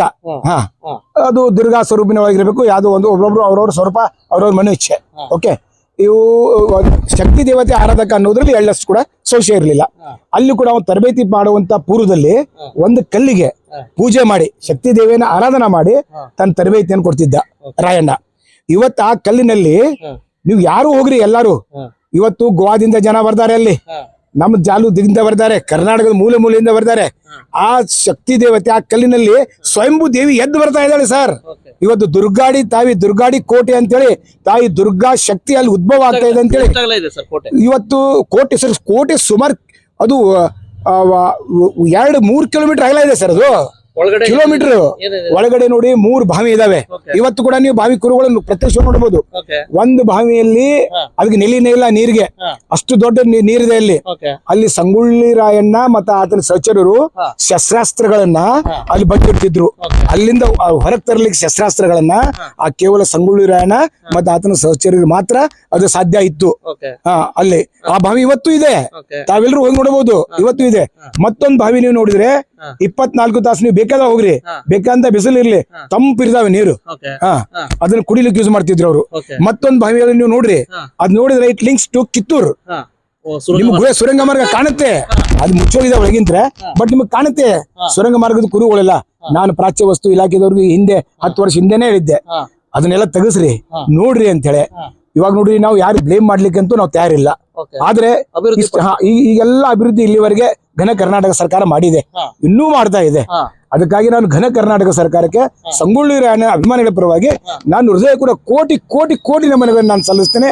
ಇನ್ನು ಹೆಚ್ಚಿನ ಶಕ್ತಿ ಅವ್ ಎಲ್ಲರಿಗೂ ಕೊಡ್ರಿ. ಅವ್ ಯಾರ ಪಕ್ಷದವ್ರು ಬಂದು ಪಕ್ಷಾತೀತ ಪ್ರಯತ್ನ ಮಾಡಿದ್ದಾರೆ, ಅವ್ರು ಎಲ್ರಿಗೂ ಇನ್ನು ಹೆಚ್ಚಿನ ಶಕ್ತಿ. ಮತ್ತು ವಿಶೇಷವಾಗಿ ಹೇಳ್ಬೇಕಂದ್ರೆ ಸರ್, ಸರ್ಕಾರಿ ಅಧಿಕಾರಿಗಳು, ಜಿಲ್ಲಾಧಿಕಾರಿ ಇರ್ಬೋದು, ತಹಶೀಲ್ದಾರ್ ಇರ್ಬೋದು, ಅಥವಾ CS ದೊಡ್ಡ ಮಟ್ಟಿಗೆ ಅಧಿಕಾರಿ ಇರ್ತಾರಲ್ಲ, ಅವ್ರು ಬಹಳ ಮುತುವರ್ಜಿ ವಹಿಸಿ ಭಯಂಕರ ಪ್ರಯತ್ನ ಮಾಡಿದ್ದಾರೆ ಸರ್. ಸೊ ಅವ್ರಿಗೆಲ್ಲ ನಾನು ಧನ್ಯವಾದ ಹೇಳ್ತೀನಿ. ಇನ್ನು ದುರ್ಗಾಡಿ ಅಭಿವೃದ್ಧಿ ಬಗ್ಗೆ ನಮ್ಗೆ ಹೇಳ್ತೀನಿ ಸರ್. ಇನ್ನು ನೆಕ್ಸ್ಟ್ ನಮ್ದು ಹೋರಾಟ ಅದ್ರ ಸಂಬಂಧನೇ ಇದೆ, ಹೋರಾಟ ಸಂಬಂಧ. ಈ ಹಿಂದೆ ಕೂಡ ರೇವಣ್ಣವರು IPS ಕಂಪನಿಯವರು ಎಲ್ಲರೂ ಬಂದು ಹೋಗಿದ್ದಾರೆ ಸರ್. ಮತ್ತೆ ಹಿಂದ್ಗ ಸನ್ಮಾನ್ಯ ಶ್ರೀ ರಾಜನಾಥ್ ಸಿಂಗ್ ಜಿ ಅವರು, ನಮ್ಮ ಗೃಹ ಸಚಿವರು, ನಮ್ಮ ಇದು ರಕ್ಷಣಾ ಸಚಿವರು ಅವ್ರು ಬಂದಾಗ, ಮತ್ತು ಗೃಹ ಸಚಿವರಾದಂತ ಸನ್ಮಾನ್ಯ ಅಮಿತ್ ಶಾ ಜಿ ಅವ್ರು ಬಂದಾಗ ಗಾಡಿ ಹೋಗ್ತಾವ ಸರ್, ಗಾಡಿ ಹೋಗ್ತಾವ. ಹಿಂಗ 1 ಫೀಟ್ ಕ್ಲಿಯರೆನ್ಸ್ ಮಿನಿಮಮ್ ಬೇಕು. ಈ ನಿಮ್ ಬೋಲೇರೋ ಗಾಡಿ ತಂದಿರಿ, ಅವು ಮೋಟರ್ ಸೈಕಲ್, ಟ್ರ್ಯಾಕ್ಟರ್ ಇವೆಲ್ಲ ಹೋಗ್ತಾವ.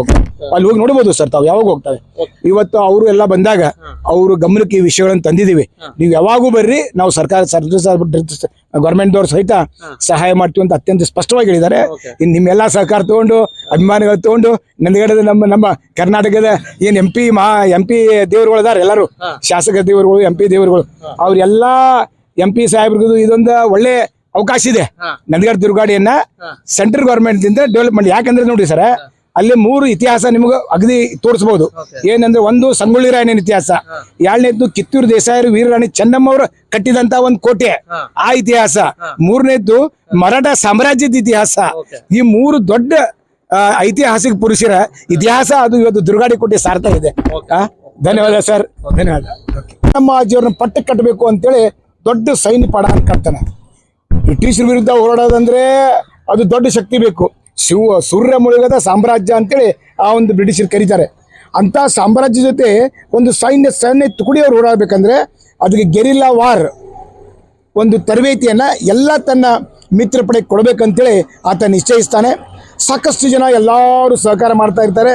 ಆ ದೊಡ್ಡ ಏನೊಂದು ತನ್ನ ಒಂದು ಸೈನ್ಯ ಪಡೆಯನ್ನು ತಯಾರು ಮಾಡಿರ್ತಾನೆ. ಅವ್ರನ್ನ ಇವತ್ತು ಅವ್ರನ್ನೆಲ್ಲ ಕೂಡಿಸ್ಕೊಂಡು ಬಂದು ನಂದಿಗಡದಿಂದ 6 ಕಿಲೋಮೀಟರ್ ದೂರದಲ್ಲಿರುವಂಥ ದುರ್ಗಾಡಿ ಬೆಟ್ಟದಲ್ಲಿ ಆತ ಹೋಗ್ತಾನೆ. ಆ ದುರ್ಗಾಡಿ ಬೆಟ್ಟದಲ್ಲಿ ಗೆರಿಲ್ಲಾ ವಾರ್ ತರಬೇತಿ ಕೇಂದ್ರನ ತೆಗಿತಾನೆ.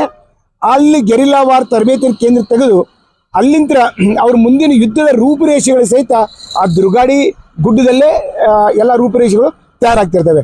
ಇವು ನಮಗೊಂದು ಪ್ರಶ್ನೆ ಬರ್ತೈತೆ, ಈ ದುರ್ಗಾಡಿ ಬೆಟ್ಟ ಅಲ್ಲಿ ಹೆಂಗೆ ಬಂತು? ದುರ್ಗಾಡಿ ಬೆಟ್ಟ ಅಂತೇಳಿ ಈಗ ತದನಂತರ ಅದಕ್ಕೆ ನಾವು ಕರೆದಿದ್ದು, ಆದರೆ ಅಲ್ಲಿ ಕೋಟೆ ಹೆಂಗೆ ಬಂತು? ಇದೆಲ್ಲ ಒಂದು ಪ್ರಶ್ನೆ ಬರ್ತದೆ. ದುರ್ಗಾಡಿಯಲ್ಲಿ ಬೃಹತ್ವಾದಂಥ ಕೋಟೆ ಇದೆ. ಮೊಟ್ಟ ಮೊದಲಿಗೆ ಆ ದುರ್ಗಾಡಿ ಕ್ಷೇತ್ರದಲ್ಲಿ ಹೆಂಗೆ ಬಂತಂದ್ರೆ,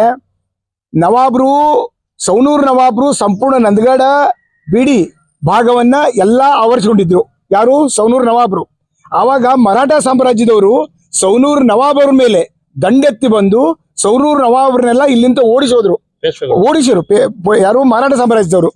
ಆವಾಗ ಮರಾಠ ಸಾಮ್ರಾಜ್ಯದವರು ಅವ್ರಿಗೆ ಕಿತ್ತೂರು ಸಾಮ್ರಾಜ್ಯದ ದೇಸಾಯಿ ಅರಸರಿಗೆ ಮತ್ತು ಮರಾಠ ಸಾಮ್ರಾಜ್ಯರಿಗೆ ಬಹಳ ಗೆಳೆತನದ ಒಂದು ಒಡೆತನ ಇರ್ತದೆ, ಒಳ್ಳೆ ಗೆಳೆತನ ಇರ್ತದೆ ಅವ್ರಿಗೆ. ಹೀಗಾಗಿ ಅವ್ರು ಏನ್ ಮಾಡ್ತಾರೆ, ನಮ್ದು ಗೆಳೆತನದ ಕಾಣಿಕೆ ಅಂತ ಹೇಳಿ ಕಿತ್ತೂರು ದೇಸಾಯರಿಗೆ ಈ ಸಂಪೂರ್ಣ ಅವ್ರು ಗೆದ್ದುಕೊಂಡಂತ ಭೂಭಾಗವನ್ನ ಕಿತ್ತೂರು ದೇಸಾಯಿ ಅವರಿಗೆ ಕಾಣಿಕೆಯಾಗಿ ಕೊಡ್ತಾರೆ. ಅವಾಗ ಕಿತ್ತೂರು ದೇಸಾಯಿ ಅವರು ಏನ್ ಮಾಡ್ತಾರೆ, ಮರಾಠ ಮತ್ತು ಕಿತ್ತೂರು ದೇಸಾಯಿ ಅವರ ಗೆಳೆತನದ ಸವಿ ನೆನಪ ಅಂತ ಹೇಳಿ ದುರ್ಗಾಡಿಯಲ್ಲಿ ಈಗಿರುವಂತ ಬೃಹತ್ ಕೋಟೆಯನ್ನು ನಿರ್ಮಿಸ್ತಾರೆ. ಇಲ್ಲ, ಅದು ಪ್ರತಾಪ್ಗಡ ಅಲ್ಲ, ಅದು ಈಗ ನಂದಗಡ ಆನಂದಗಡ ಅಂತೇಳಿ ಅದಕ್ಕೆ ನಾವು ಅಂತೀವಿ. ಆನಂದಗಡ ಅದಾದ ನಂತರ ಆ ಆನಂದಗಡವನ್ನೇ ನಿರ್ಮಿಸ್ತಾರೆ. ಆಮೇಲೆ ಅಲ್ಲಿ ಆನಂದಗಡದಲ್ಲಿ ಇವತ್ತು ಕೂಡ ನೀವು ಅಲ್ಲಿ ಹೋಗಿ ನಿಂತ್ರೆ ನಿಮಗೆ ನಮ್ಗ ಇಲ್ಲಿ ಎಳ್ಳೂರು ಗಡನು ಕಾಣ್ತದೆ, ಕಿತ್ತೂರು ಕೋಟೆ ಕಿತ್ತೂರು ಗಡನು ಕಾಣ್ತದೆ. ಈ ತರ ಅವ್ರು ನಿರ್ಮಿಸಿದ್ರು. ಅವ್ರದ್ದು ಒಂದು ಗೆಳೆತನದ ಬಂಧವೇ ಇತ್ತು. ಅದೇ ಕೋಟೆಯಲ್ಲಿ ರಾಯಣ್ಣ ತನ್ನ 4000 ಮಿತ್ರ ಪಡೆಯನ್ನು ಅಡಗಿಸಿಟ್ಟು ಅಲ್ಲಿಂದ ಯುದ್ಧ ತಂತ್ರಗಳನ್ನ ಆ ಜಾಗದಲ್ಲಿ ತರಬೇತಿ ಮಾಡ್ತಿದ್ದ. ಆಮೇಲೆ ಒಂದು ನೋಡ್ರಿ, 4000 ಸೈನಿಕರನ್ನ ಹಿಡ್ಕೊಳ್ಳೋದು ಅಂತಂದ್ರ ಅದ ಹಲ್ಕ ಮಾತಲ್ರಿ. ಒಬ್ರಿಬ್ರನ್ನ ನಮಗ್ ಹಿಡ್ಕೊಳಕ್ ಆಗುದಿಲ್ಲ. 4000 ಸೈನಿಕರಿಗೆ ಅವ್ರಿಗೆ ದವಸ ಧಾನ್ಯ ಬೇಕು, ಶಸ್ತ್ರಾಸ್ತ್ರ ಬೇಕು, ಮತ್ತೆ ಇನ್ನುಳಿದಂತ ಎಲ್ಲಾ ಸಹಕಾರ ಬೇಕು. ಆ ಸಹಕಾರವನ್ನ ನಂದಗಡದ ಗ್ರಾಮದ ಜನತೆ ರಾಯಣ್ಣನಿಗೆ ಆತನ ಮಿತ್ರ ಪಡೆಗೆ ಧಾರಾಳವಾಗಿ ಕೊಡ್ತಿದ್ರು. ಡೈಲಿ ಅವ್ರದೇ ಆದಂತ ಒಂದು ನಾಕಿಂಗ್ ಸಿಸ್ಟಮ್ ಇತ್ತು ಸರ್. ನಾಕ್ ಮಾಡ್ರಂದ್ರೆ ತಿಳ್ಕೊಂಡ್ಬಿಡುದು ರಾಯಣ್ಣ ಅಥವಾ ಆತನ ಸಹಚರ ಬಂದಾರಂತ ಹೇಳಿ. ಮನ್ಯಾಗ ಏನ್ ಇದ್ದಿದ್ದು ಬಂಗಾರ ಇರ್ಲಿ, ಬೆಳ್ಳಿ ಇರ್ಲಿ, ರೂಪಾಯಿ ಇರ್ಲಿ ದವಸ ಧಾನ್ಯ ಇರ್ಲಿ, ಅವ್ರ ಶಕ್ತಿ ತಕ್ಕ ನಂದಗಡ ಜನ ಬಂದು ಆತನ ಉಡಿಯಲ್ಲಿ ಹಾಕಿ ಹೋಗ್ತಿದ್ರು. ದೊಡ್ಡ ಸಹಾಯ ಸಹಕಾರ ನಂದಗಡದವ್ರದಿತ್ತು. ಅದನ್ನ ರಾಯಣ್ಣ ಅರ್ಥಕೊಂಡು ಕೊನೆಗೆ ಅವನು ಕೊನೆಗಳಿಗೆ ಅವರು ಮೋಸದಿಂದ ನಮ್ಮವರೇ ಅವ್ರಿಗೆ ಹಿಡಿದು ಕೊಡ್ತಾರೆ. ಅಳ್ನಾವ್ ಡೋರಿಹಳ್ಳ ಹತ್ರ, ಅಳ್ನಾವರ ಡೋರಿಹಳ್ಳ ಹತ್ರ ಹಿಡಿದಾಗ ನೋಡ್ರಿ, ಇದನ್ನ ಇತಿಹಾಸದೊಳಗೆ ಕೆಲವೊಂದು ಬೆಳಕಿಗೆ ಬಂದಿಲ್ಲ. ಈಗ ಇದನ್ನು ಪ್ರಚಲಿತ ಬಾಯಿ ಮಾತಿನಿಂದ ಬಂದಿದ್ದು, ನಮಗ್ ನಮ್ಮ ಪೂರ್ವಜರು ಹೇಳಿದ್ದು.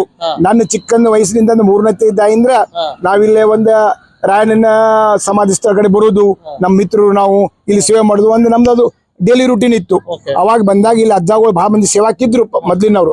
ಅವ್ರೆಲ್ಲ ನಮಗೆ ಹೇಳ್ತಿದ್ರು, ಏನಂತ ಹೇಳ್ತಿದ್ರು, ರಾಯಣ್ಣನ ಡೋರಿ ಹಳ್ಳ ಹತ್ರ ಹಿಡಿದ್ರು. ಡೋರಿ ಹಳ್ಳ ಹತ್ರ ಹಿಡಿದಾಗ ಈಗ ಹೆಂಗ್ ನಾವು ಶೂಟ್ ಯಾರ್ಡ್ ಸೈಟ್ ಅಂತೇವಲ್ಲ, ಹಂಗ ಎಲ್ಲಿ ಸಿಗ್ತಾನ ಅಲ್ಲಿ ಪಾಶಿ ಹಾಕ್ರಿ ಅಂತ ಆರ್ಡರ್ ಇತ್ತಂತ್ರಿ. ಅವಾಗ ಅವನು ಎಲ್ಲಿ ಸಿಗ್ತಾನ ಅಲ್ಲೇ ಗಲ್ಲಿಗೆರ್ಸ ಪ್ರಯತ್ನ ಮಾಡ್ತಾರ. ಇವತ್ತು ನೀವು ಜಾನಪದ. ನಮಸ್ಕಾರ. ಸೂರ್ಯ ಮುಳುಗದ ಸಾಮ್ರಾಜ್ಯಕ್ಕೆ ಸೋಲಿನ ರುಚಿಯನ್ನು ತೋರಿಸಿದಂತಹ ಒಂದು ಸಂಸ್ಥಾನ ಕಿತ್ತೂರು ಸಂಸ್ಥಾನ. ಪ್ರಪ್ರಥಮ ಬಾರಿಗೆ ಮಹಿಳೆಯ ನೇತೃತ್ವದಲ್ಲಿ ಬ್ರಿಟಿಷರಿಗೆ 1824ರಲ್ಲಿ ಸೋಲಿನ ರುಚಿಯನ್ನು ತೋರಿಸಿದಂತಹ ಸಂಸ್ಥಾನವಾಗಿದೆ. ಈ ಸಂಸ್ಥಾನವು ಸುಮಾರು 239 ವರ್ಷಗಳ ಕಾಲ 12 ಜನ ಅರಸರು ಆಳ್ವಿಕೆ ಮಾಡುತ್ತಾರೆ. ಇದರಲ್ಲಿ ಹಿರೇಮಲ್ಲ ಶೆಟ್ಟಿ ಮತ್ತು ಚಿಕ್ಕಜಮಲ್ಲ ಶೆಟ್ಟಿ ಇವರು ಸಂಸ್ಥಾಪಕರಾಗಿದ್ದು, ಆ ನಂತರ 11ನೇ ಅರಸ ಮಲ್ಲಸರ್ಜ ಈ ಒಂದು ಕಿತ್ತೂರು ಅರಸರಲ್ಲಿ ಅತ್ಯಂತ ಪ್ರಮುಖ ಅರಸ ಎಂದು ಹೇಳಬಹುದಾಗಿದೆ. ಇವರು ಸುಮಾರು 1782ರಿಂದ 1816ರವರೆಗೆ ಸುಮಾರು 34 ವರ್ಷ ಸುದೀರ್ಘ ಕಾಲ ಆಳ್ವಿಕೆ ಮಾಡಿದಂತಹ ಅರಸ. ಇವರಿಗೆ ಇಬ್ಬರು ಪತ್ನಿಯರು, ರಾಣಿ ರುದ್ರಮ್ಮ ಹಾಗೂ ರಾಣಿ ಚೆನ್ನಮ್ಮ. ಈ ಒಂದು ಮಲ್ಲಸರ್ಜ ಒಂದು ಪಟ್ಟಕ್ಕೆ ಬಂದ ನಂತರ 3 ವರ್ಷ ಕಾಲ ಟಿಪ್ಪು ಇವರನ್ನ ಬಂಧಿಸಿ ಕಾಪಾಳದುರ್ಗದಲ್ಲಿ ಬಂಧಿಸಿರುತ್ತಾರೆ.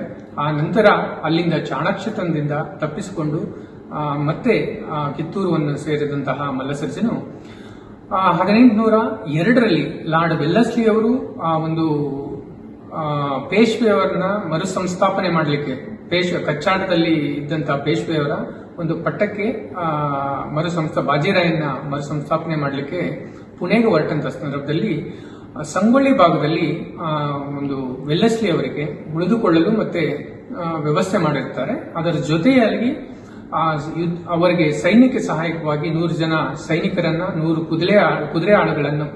ಕುದುರೆಗಳನ್ನು ಕೂಡ ಸಹಾಯ ಮಾಡಿರ್ತಾರೆ. ಆದರೂ ಸಹ 1804ರಲ್ಲಿ ಪೇಶ್ವೆಯವರು ಯಾರು ನಮ್ಮ ಮಲ್ಲಸರ್ಜನ ಕುರಿತು ದೂರನ್ನು ಸಲ್ಲಿಸಿದಾಗ ನಯವಾಗಿ ವೆಲ್ಲಸ್ಲಿ ಈ ಒಂದು ಕಿತ್ತೂರು ಸಂಸ್ಥಾನವನ್ನು ವಶಪಡಿಸಿಕೊಳ್ಳುವುದು ಬೇಡ ಎಂದು ಪತ್ರದ ಮೂಲಕ ತಿಳಿಸುತ್ತಾರೆ. ಕೊನೆಯಲ್ಲಿ ಕಿತ್ತೂರು ಸಂಸ್ಥಾನವನ್ನ ಎದುರಾಗಿಕೊಳ್ಳುವುದು ಬೇಡವೆಂದು ಅರಿತಂತಹ ಪೇಶ್ವೆಗಳು 1809ರಲ್ಲಿ ಒಂದು ಒಪ್ಪಂದ ಮಾಡಿಕೊಳ್ಳುತ್ತಾರೆ ಮಲ್ಲಸರ್ಜನ್ ಜೊತೆ. ಈ ಒಪ್ಪಂದದಲ್ಲಿ ಪ್ರತಿ ವರ್ಷ 1,75,000 ನಜರಾನವನ್ನ ಸಲ್ಲಿಸುವ ಮೂಲಕ ಸ್ವಾತಂತ್ರ್ಯವಾಗಿ ಸೈನ್ಯ ಇಟ್ಟುಕೊಳ್ಳುವುದು ಮತ್ತೆ ಸಂಸ್ಥಾನವನ್ನು ನೋಡಿಕೊಂಡು ಹೋಗಲಿಕ್ಕೆ ಅನುಮತಿಯನ್ನ ನೀಡಲಾಗುತ್ತದೆ. ಇದರ ಜೊತೆಗೆ ಮಲ್ಲಸರ್ಜನ ಟಿಪ್ಪು ವಿರುದ್ಧ ಹೋರಾಟದಲ್ಲಿ ಇರಬಹುದು, ಒಂದು ತಪ್ಪಿಸಿಕೊಂಡು ಬಂದಂತಹ ಒಂದು ಶೌರ್ಯವನ್ನ ಮೆಚ್ಚಿದಂತಹ ಪೇಶ್ವೆಯವರು ಪ್ರತಾಪರಾವ್ ಎಂಬ ಬಿರುದನ್ನ ನೀಡುತ್ತಾರೆ. ಈ ಒಂದು ಪ್ರತಾಪರಾವ್ ಬಿರುದನ್ನ ಸವಿನೆನಪಿಗಾಗಿ ಈಗಾಗಲೇ ನಂದಗಡವನ್ನ ಆಗಿನ ಕಾಲದಲ್ಲಿ ಆನಂದಗಡ ಎಂದು ಕರೆಯುತ್ತಿರುತ್ತಾರೆ. ನಂದಗಡದ ಸಮೀಪ ಪ್ರತಾಪಗಡ ಎಂಬ ಕೋಟೆಯನ್ನ ಕಟ್ಟಿದ್ದರ ಉಲ್ಲೇಖಗಳು ನಮಗೆ ಕಂಡುಬರುತ್ತವೆ. ಜಾನಪದ ಉಲ್ಲೇಖಗಳಲ್ಲಿ ಅತಿ ಹೆಚ್ಚು ಕಂಡುಬರುತ್ತವೆ. ಸದ್ಯದ ಪರಿಸ್ಥಿತಿಯಲ್ಲೂ ಕೂಡ ನಾವು ಕೋಟೆಯನ್ನ ಕಂಡುಬರುತ್ತೆ. ಅದು ತುಂಬಾ ಗಿಡಗಂಟೆಗಳಿಂದ ತುಂಬಿರುವುದು ಒಂದು ಅವಸಾನದ ಅಂಚಿನಲ್ಲಿದೆ ಅಂತ ಹೇಳಬಹುದಾಗಿದೆ. ಈ ಒಂದು ಕೋಟೆಯಲ್ಲಿ ಒಂದು ಬಾವಿ ಕೂಡ ಕಂಡುಬರುತ್ತದೆ.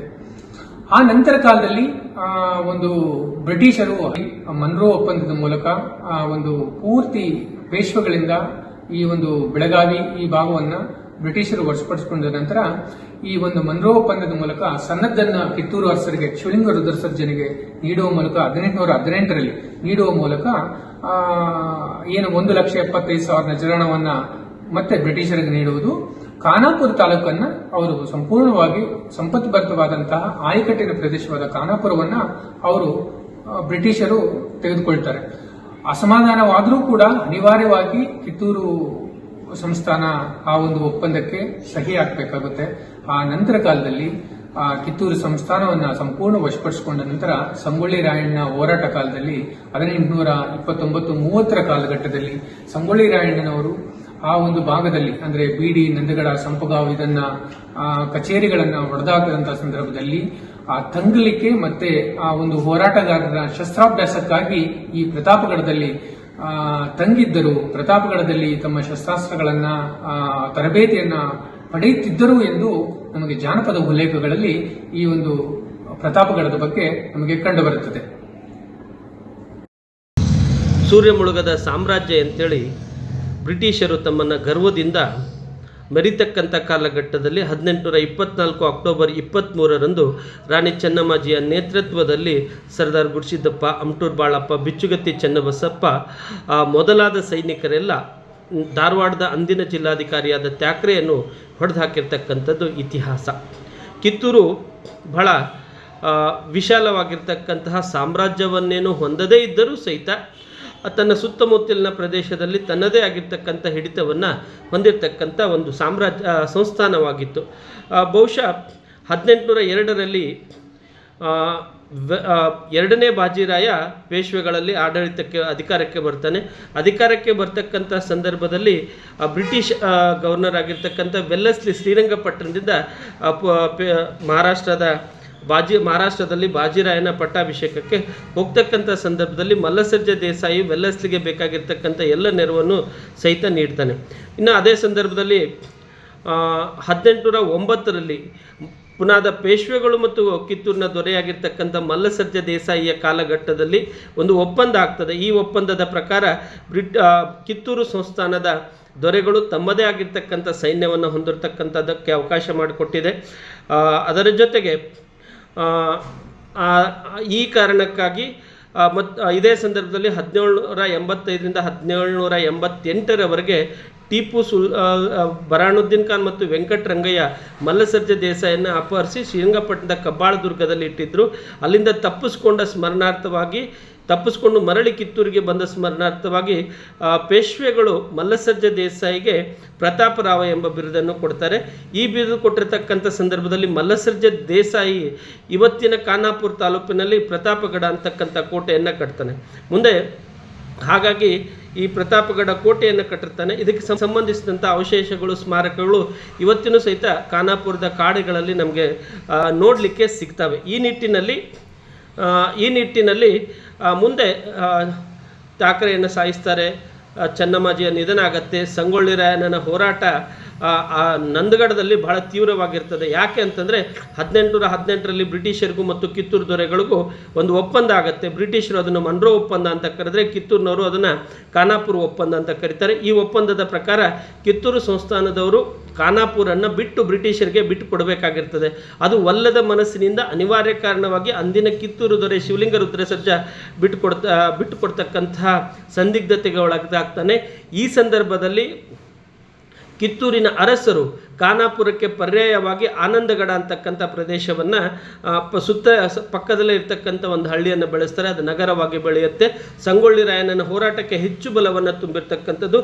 ಆ ಕಾರಣಕ್ಕಾಗಿಯೇ ಸಂಗೊಳ್ಳಿ ರಾಯಣ್ಣ ತನ್ನ ಗಲ್ ಹಾಕ್ತಕ್ಕಂಥ ಸಂದರ್ಭದಲ್ಲಿ ಆನಂದಗಡ ಮುಂದೆ ನಂದಗಡ ಆಗಿ ಹೆಸರಿನಲ್ಲಿ ಪರಿವರ್ತನೆ ಆಗ್ತದೆ. ನಂದಗಡದಲ್ಲಿನೇ ಅಂತ್ಯ ತನ್ನನ್ನು ಗಲ್ಗೆ ಹಾಕ್ತಕ್ಕಂಥ ಸಂದರ್ಭದಲ್ಲಿ ನಂದಗಡದಲ್ಲಿ ಹಾಕಬೇಕು ಅಂತೇಳಿ ಸರ್ಕಾರಕ್ಕೆ ಗಮನಕ್ಕೆ ತಂದಿರತಕ್ಕಂಥದ್ದು ನಾವೆಲ್ಲ ಕಾಣಸಿಗ್ತೀವಿ. ಹಾಗಾಗಿ ಖಾನಾಪುರ ಪಟ್ಟಣದಲ್ಲಿ ಸಾಕಷ್ಟು ಕಿತ್ತೂರು ಸಂಸ್ಥಾನಕ್ಕೆ ಸಂಬಂಧಿಸಿದಂತಹ ಕುರುಹುಗಳು ನಮಗೆ ಕಾಣಸಿಗ್ತವೆ. ಅವುಗಳ ಕುರಿತು ಹೆಚ್ಚಿನ ಸಂಶೋಧನೆ, ಅಧ್ಯಯನ, ಬೆಳಕು ಚೆಲ್ತಕ್ಕಂಥ ಕೆಲಸಗಳು ಇವತ್ತಿನ ತುರ್ತು ಆಗಿದೆ ಅಂತಕ್ಕಂಥದ್ದು ನನ್ನ ಅಭಿಪ್ರಾಯವಾಗಿದೆ. ವಿರುದ್ಧ ಹೋರಾಟ ಮಾಡಿರ್ತಕ್ಕಂಥ ಕ್ರಾಂತಿವೀರ ಸಂಗೊಳ್ಳಿ ರಾಯಣ್ಣವರ ಒಂದು ರೀತಿ ಉತ್ಸವದ ನಿಮಿತ್ತ, ಸಂಗೊಳ್ಳಿ ಉತ್ಸವದ ನಿಮಿತ್ತ ನಾನು ಕಿತ್ತೂರು ಸಂಸ್ಥಾನದ ಅರಸರು ಹಾಗೂ ವೀರ ಸಂಗೊಳ್ಳಿ ರಾಯಣ್ಣವರು, ಕ್ರಾಂತಿವೀರ ಸಂಗೊಳ್ಳಿ ರಾಯಣ್ಣವರು ಎಲ್ಲೆಲ್ಲಿ ಏನು ಅವರ ಚಲನಗಳು ಇದ್ವು, ಮತ್ತೆ ಅವರು ಎಲ್ಲೆಲ್ಲಿ ಹೋರಾಟಗಳನ್ನ ಬ್ರಿಟಿಷರ ವಿರುದ್ಧ ಹೋರಾಟ ಮಾಡಲಿಕ್ಕೆ ಎಲ್ಲೆಲ್ಲಿ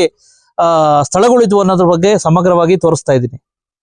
ಇವತ್ತು ನಾನು ಬಂದಿರತಕ್ಕಂಥದ್ದು ಅತ್ಯಂತ ಪ್ರಿಯವಾಗಿತ್ತು ವೀರ ಸಂಗೊಳ್ಳಿ ರಾಯಣ್ಣವ್ರಿಗೆ ನಂದಗಡ. ಬಹುಶಃ 1831 ಜನವರಿ 26ರಂದು ಅವರು ಹುತಾತ್ಮ ಆಯ್ತು. ಬಲಿದಾನ ಸಹ ಇಲ್ಲೇ ಆಯ್ತು. ಬಹಳಷ್ಟು ಇತಿಹಾಸಕಾರರು, ಸಂಶೋಧಕರು ಎಲ್ಲ ಒಂದ್ ಕಡೆ ಬರೀ ಕಿತ್ತೂರು ಸಂಸ್ಥಾನ ಅಂದಿದ ತಕ್ಷಣ ಬರೀ ಕಿತ್ತೂರು ಮತ್ತೆ ಕೆಲವು ಸ್ಥಳಗಳು ಮಾತ್ರ ಸೀಮಿತ ಆಗಿದ್ದಾವೆ. ಬಹುಶಃ ಮತ್ತೆ ಭಾಗಶಃ ಸಾಕಷ್ಟು ಸಂಶೋಧಕರು ಮತ್ತೆ ಪ್ರಾಚ್ಯವಸ್ತು ಇಲಾಖೆ ಮತ್ತೆ ಸಾಕಷ್ಟು ತಜ್ಞರು ಮತ್ತೆ ಸರ್ಕಾರ ಮತ್ತೆ ಸಾಕಷ್ಟು ಜನಪ್ರತಿನಿಧಿಗಳು ಎಲ್ಲ ಒಂದ್ ಕಡೆ ಸಾಕಷ್ಟು ಕಿತ್ತೂರು ಸಂಸ್ಥಾನದ ಅರಸರ ಮತ್ತೆ ವೀರ ಸಂಗೊಳ್ಳಿ ರಾಯಣ್ಣವರ ಪ್ರಮುಖ ಸ್ಥಳಗಳನ್ನು ಅಭಿವೃದ್ಧಿ ಪಡಿಸೋದ್ರಲ್ಲಿ ವಿಫಲರಾಗಿದ್ದಾರೆ ಅನ್ನೋದಕ್ಕೆ ನಾನು ಒಳ್ಳೆ ಉದಾಹರಣೆ ಕೊಡ್ತಾ ಇದ್ದೀನಿ. ನಾನು ಕೊಡ್ತಾ ಇರ್ತಕ್ಕಂಥದ್ದು ಬರೀ ನಂದಗಡಕ್ಕೆ ಅಷ್ಟು ಕೊಟ್ರು ಇಷ್ಟು ಕೊಟ್ರು ಅಭಿವೃದ್ಧಿ ಪಡಿಸಿದ್ರಿ ಎಲ್ಲ ಮಾಡಿದ್ರಿ. ಆದರೆ ನಂದಗಡದಿಂದ ಸುಮಾರು 9 ಕಿಲೋಮೀಟರ್ ದೂರದಲ್ಲಿರ್ತಕ್ಕಂಥ ಕಾಡು ಪ್ರದೇಶದಲ್ಲಿ ದೂರದಲ್ಲಿರ್ತಕ್ಕಂಥ ಗುಡ್ಡಗಾಡು ಪ್ರದೇಶದಲ್ಲಿರ್ತಕ್ಕಂಥ ದುರ್ಗಾದೇವಿ ಕಿಲ್ಲಾ ಅಂತ ಕರೀತಾರೆ ಇದಕ್ಕೆ. ದುರ್ಗಾಡಿ ಕಿಲ್ಲಾ, ಇದು ಆನಂದಗಡ ಅಂತಾನೂ ಸಹ ಕರೀತಾರೆ ಇದಕ್ಕೆ. ಇಲ್ಲಿ ಕಿತ್ತೂರು ಸಂಸ್ಥಾನದ ಅರಸರು ಕೋಟೆ ಕಟ್ಟಿಸ್ತಾರೆ, ಮತ್ತೆ ಸಾಕಷ್ಟು ಒಂದ್ ರೀತಿ ಅವ್ರದೇ ಆದ ಆಡಳಿತ ಇರುತ್ತೆ. ಆನಂತರ ಇದು ಮರಾಠ ಇದಕ್ಕೆ ಇದು ಹೋಗುತ್ತೆ, ಆ ನವಾಬರ ಇದಕ್ಕೆ ಹೋಗುತ್ತೆ. ಇಂಥವೆಲ್ಲ ಸಂದರ್ಭದಲ್ಲಿ ವೀರರಾಣಿ ಚೆನ್ನಮ್ಮನವರ ಒಂದ್ ರೀತಿ ಬಂಧನ ಬ್ರಿಟಿಷರು ಬಂಧಿಸಿದ ಮೇಲೆ ಕ್ರಾಂತಿವೀರ ಸಂಗೊಳ್ಳಿ ರಾಯಣ್ಣ ಅವರು ಬ್ರಿಟಿಷರ ವಿರುದ್ಧ ಆ ಗೇರಿಲ್ಲಾ ಮಾದರಿ ಇರ್ಬೋದು, ಯಾವುದೇ ರೀತಿ ಹೋರಾಟಗಳು ಸಿದ್ಧಗೊಳಿಸಕ್ಕೆ ವೀರರನ್ನ ಈ ಒಂದು ಸ್ಥಳನ ಆಯ್ಕೆ ಮಾಡ್ಕೊಂಡಿದ್ರಂತೆ. ಇಲ್ಲಿ ವಿವಿಧ ರೀತಿಯಲ್ಲಿ ಆ ವೀರರನ್ನ ಸಜ್ಜುಗೊಳಿಸ್ತಕ್ಕಂಥದ್ದು, ಯಾವ ರೀತಿ ಬ್ರಿಟಿಷರ ಸೋಲಿಸ್ಲಿಕ್ಕೆ ಯಾವ ರೀತಿ ತಂತ್ರಗಳನ್ನ ಮಾಡ್ಬೇಕು ಅನ್ನೋದ್ರ ಬಗ್ಗೆ ಇಲ್ಲಿ ಪ್ರಮುಖ ಸ್ಥಳ ಇದ್ದಂತೆ. ಇಲ್ಲಿ ಬಹುಶಃ ಈ ಸ್ಥಳಕ್ಕೆ ಬಂದ್ರೆ ಗೊತ್ತಾಗುತ್ತೆ, ದೂರದ ಹಂದಿ ಬಡಗ್ಲಾತು ಕಾಣಿಸುತ್ತೆ, ಈ ಕಡೆ ಎಳ್ಳೂರು ಕೋಟೆನೂ ಕಾಣಿಸುತ್ತೆ, ಈ ಕಡೆ ಕಿತ್ತೂರು ಸಂಸ್ಥಾನ ಕಾಣಿಸುತ್ತೆ, ಸುತ್ತಮುತ್ತ ಎಲ್ಲ ಕಾಣಿಸುತ್ತೆ. ಆದ್ರೆ ದುರ್ದೈವಶಾತ್ ನೋಡಿ, ಸರ್ಕಾರಗಳು ಈಗ ಒಂದು ಕಣ್ಣುಗ್ ಬೆಣ್ಣೆ ಒಂದು ಕಣ್ಣುಗ್ ಸುಣ್ಣ ಕೊಟ್ಟಿದೆ. ಚೊಚ್ಚಲ ಉದಾಹರಣೆ ಇದೆ. ಇಲ್ಲಿಗೆ ಬಂದಿದ್ದೀನಿ, ಯಾವುದೇ ರೀತಿ ರಸ್ತೆ ಇಲ್ಲ, ಒಂದು ಕರೆಂಟ್ ಸೌಲಭ್ಯ ಇಲ್ಲ, ಮತ್ತೆ ಪಾಪ ಇವರೇ ಎಲ್ಲ ದುಡ್ಡು ಪಡ್ಡು ಮಾಡ್ಕೊಂಡು ಒಂದು ನೀರ್ ಮಾಡ್ಕೊಂಡವ್ರೆ, ಮತ್ತೆ ಸಾಕಷ್ಟು ಅವ್ರವ್ರ ವೆಚ್ಚದಲ್ಲಿ ಮಾಡ್ಕೊಂಡವ್ರೆ. ಈಗ ಸರ್ಕಾರಗಳಿಗೆ ಕೇಳಿಕೆ ಬಯಸ್ತೇನೆ, ಜನಪ್ರತಿನಿಧಿಗಳಿಗೆ, ನಿಮ್ಗೆ ಏನಾಗಿದೆ ದಾಡಿ ಇದನ್ನ ಅಭಿವೃದ್ಧಿ ಪಡಿಸ್ಲಿಕ್ಕೆ ಅಂತ ಹೇಳ್ಬಿಟ್ಟು ನಾನು ಸಹ ಇದನ್ನ ಈ ವರದಿನ ಸಮಗ್ರ ವರದಿನ ಬೆಳಕು ಚೆಲ್ತಾ ಇದ್ದೀನಿ. ನಮಸ್ಕಾರ, ಥ್ಯಾಂಕ್ ಯು.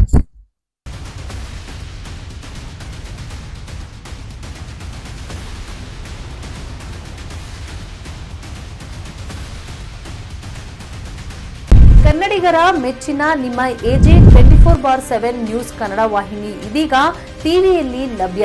ಒಂದು ವೇಳೆ ನೋಟಿಸ್ ಕೊಟ್ಟಿದ್ರೆ ವಾಪಸ್ ತಗೋತೀವಿ. ಇವತ್ತು ವಕ್ಫ್ ಪ್ರಾಪರ್ಟಿ ಅಂತೇಳಿ ಬರ್ತದೆ ಅಂತ ಹೇಳಿದ್ರೆ ರೈತರು ಬೀದಿಗೆ ಬಂದ್ರೆ ಏನ್ ಮಾಡ್ಬೇಕಾಗತ್ತೆ? ಯಾರು ವೋಟ್ ಹಾಕಲಿಲ್ಲ ಅಂದ್ರೆ ಗ್ಯಾರಂಟಿನೆಲ್ಲ ಸ್ಟಾಪ್ ಮಾಡ್ಬಿಡ್ತೀವಿ.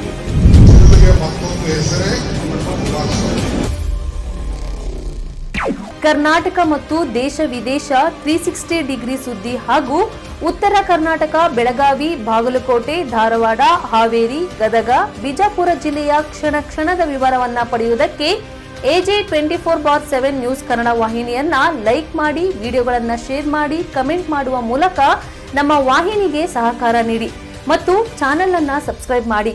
ಧನ್ಯವಾದಗಳು.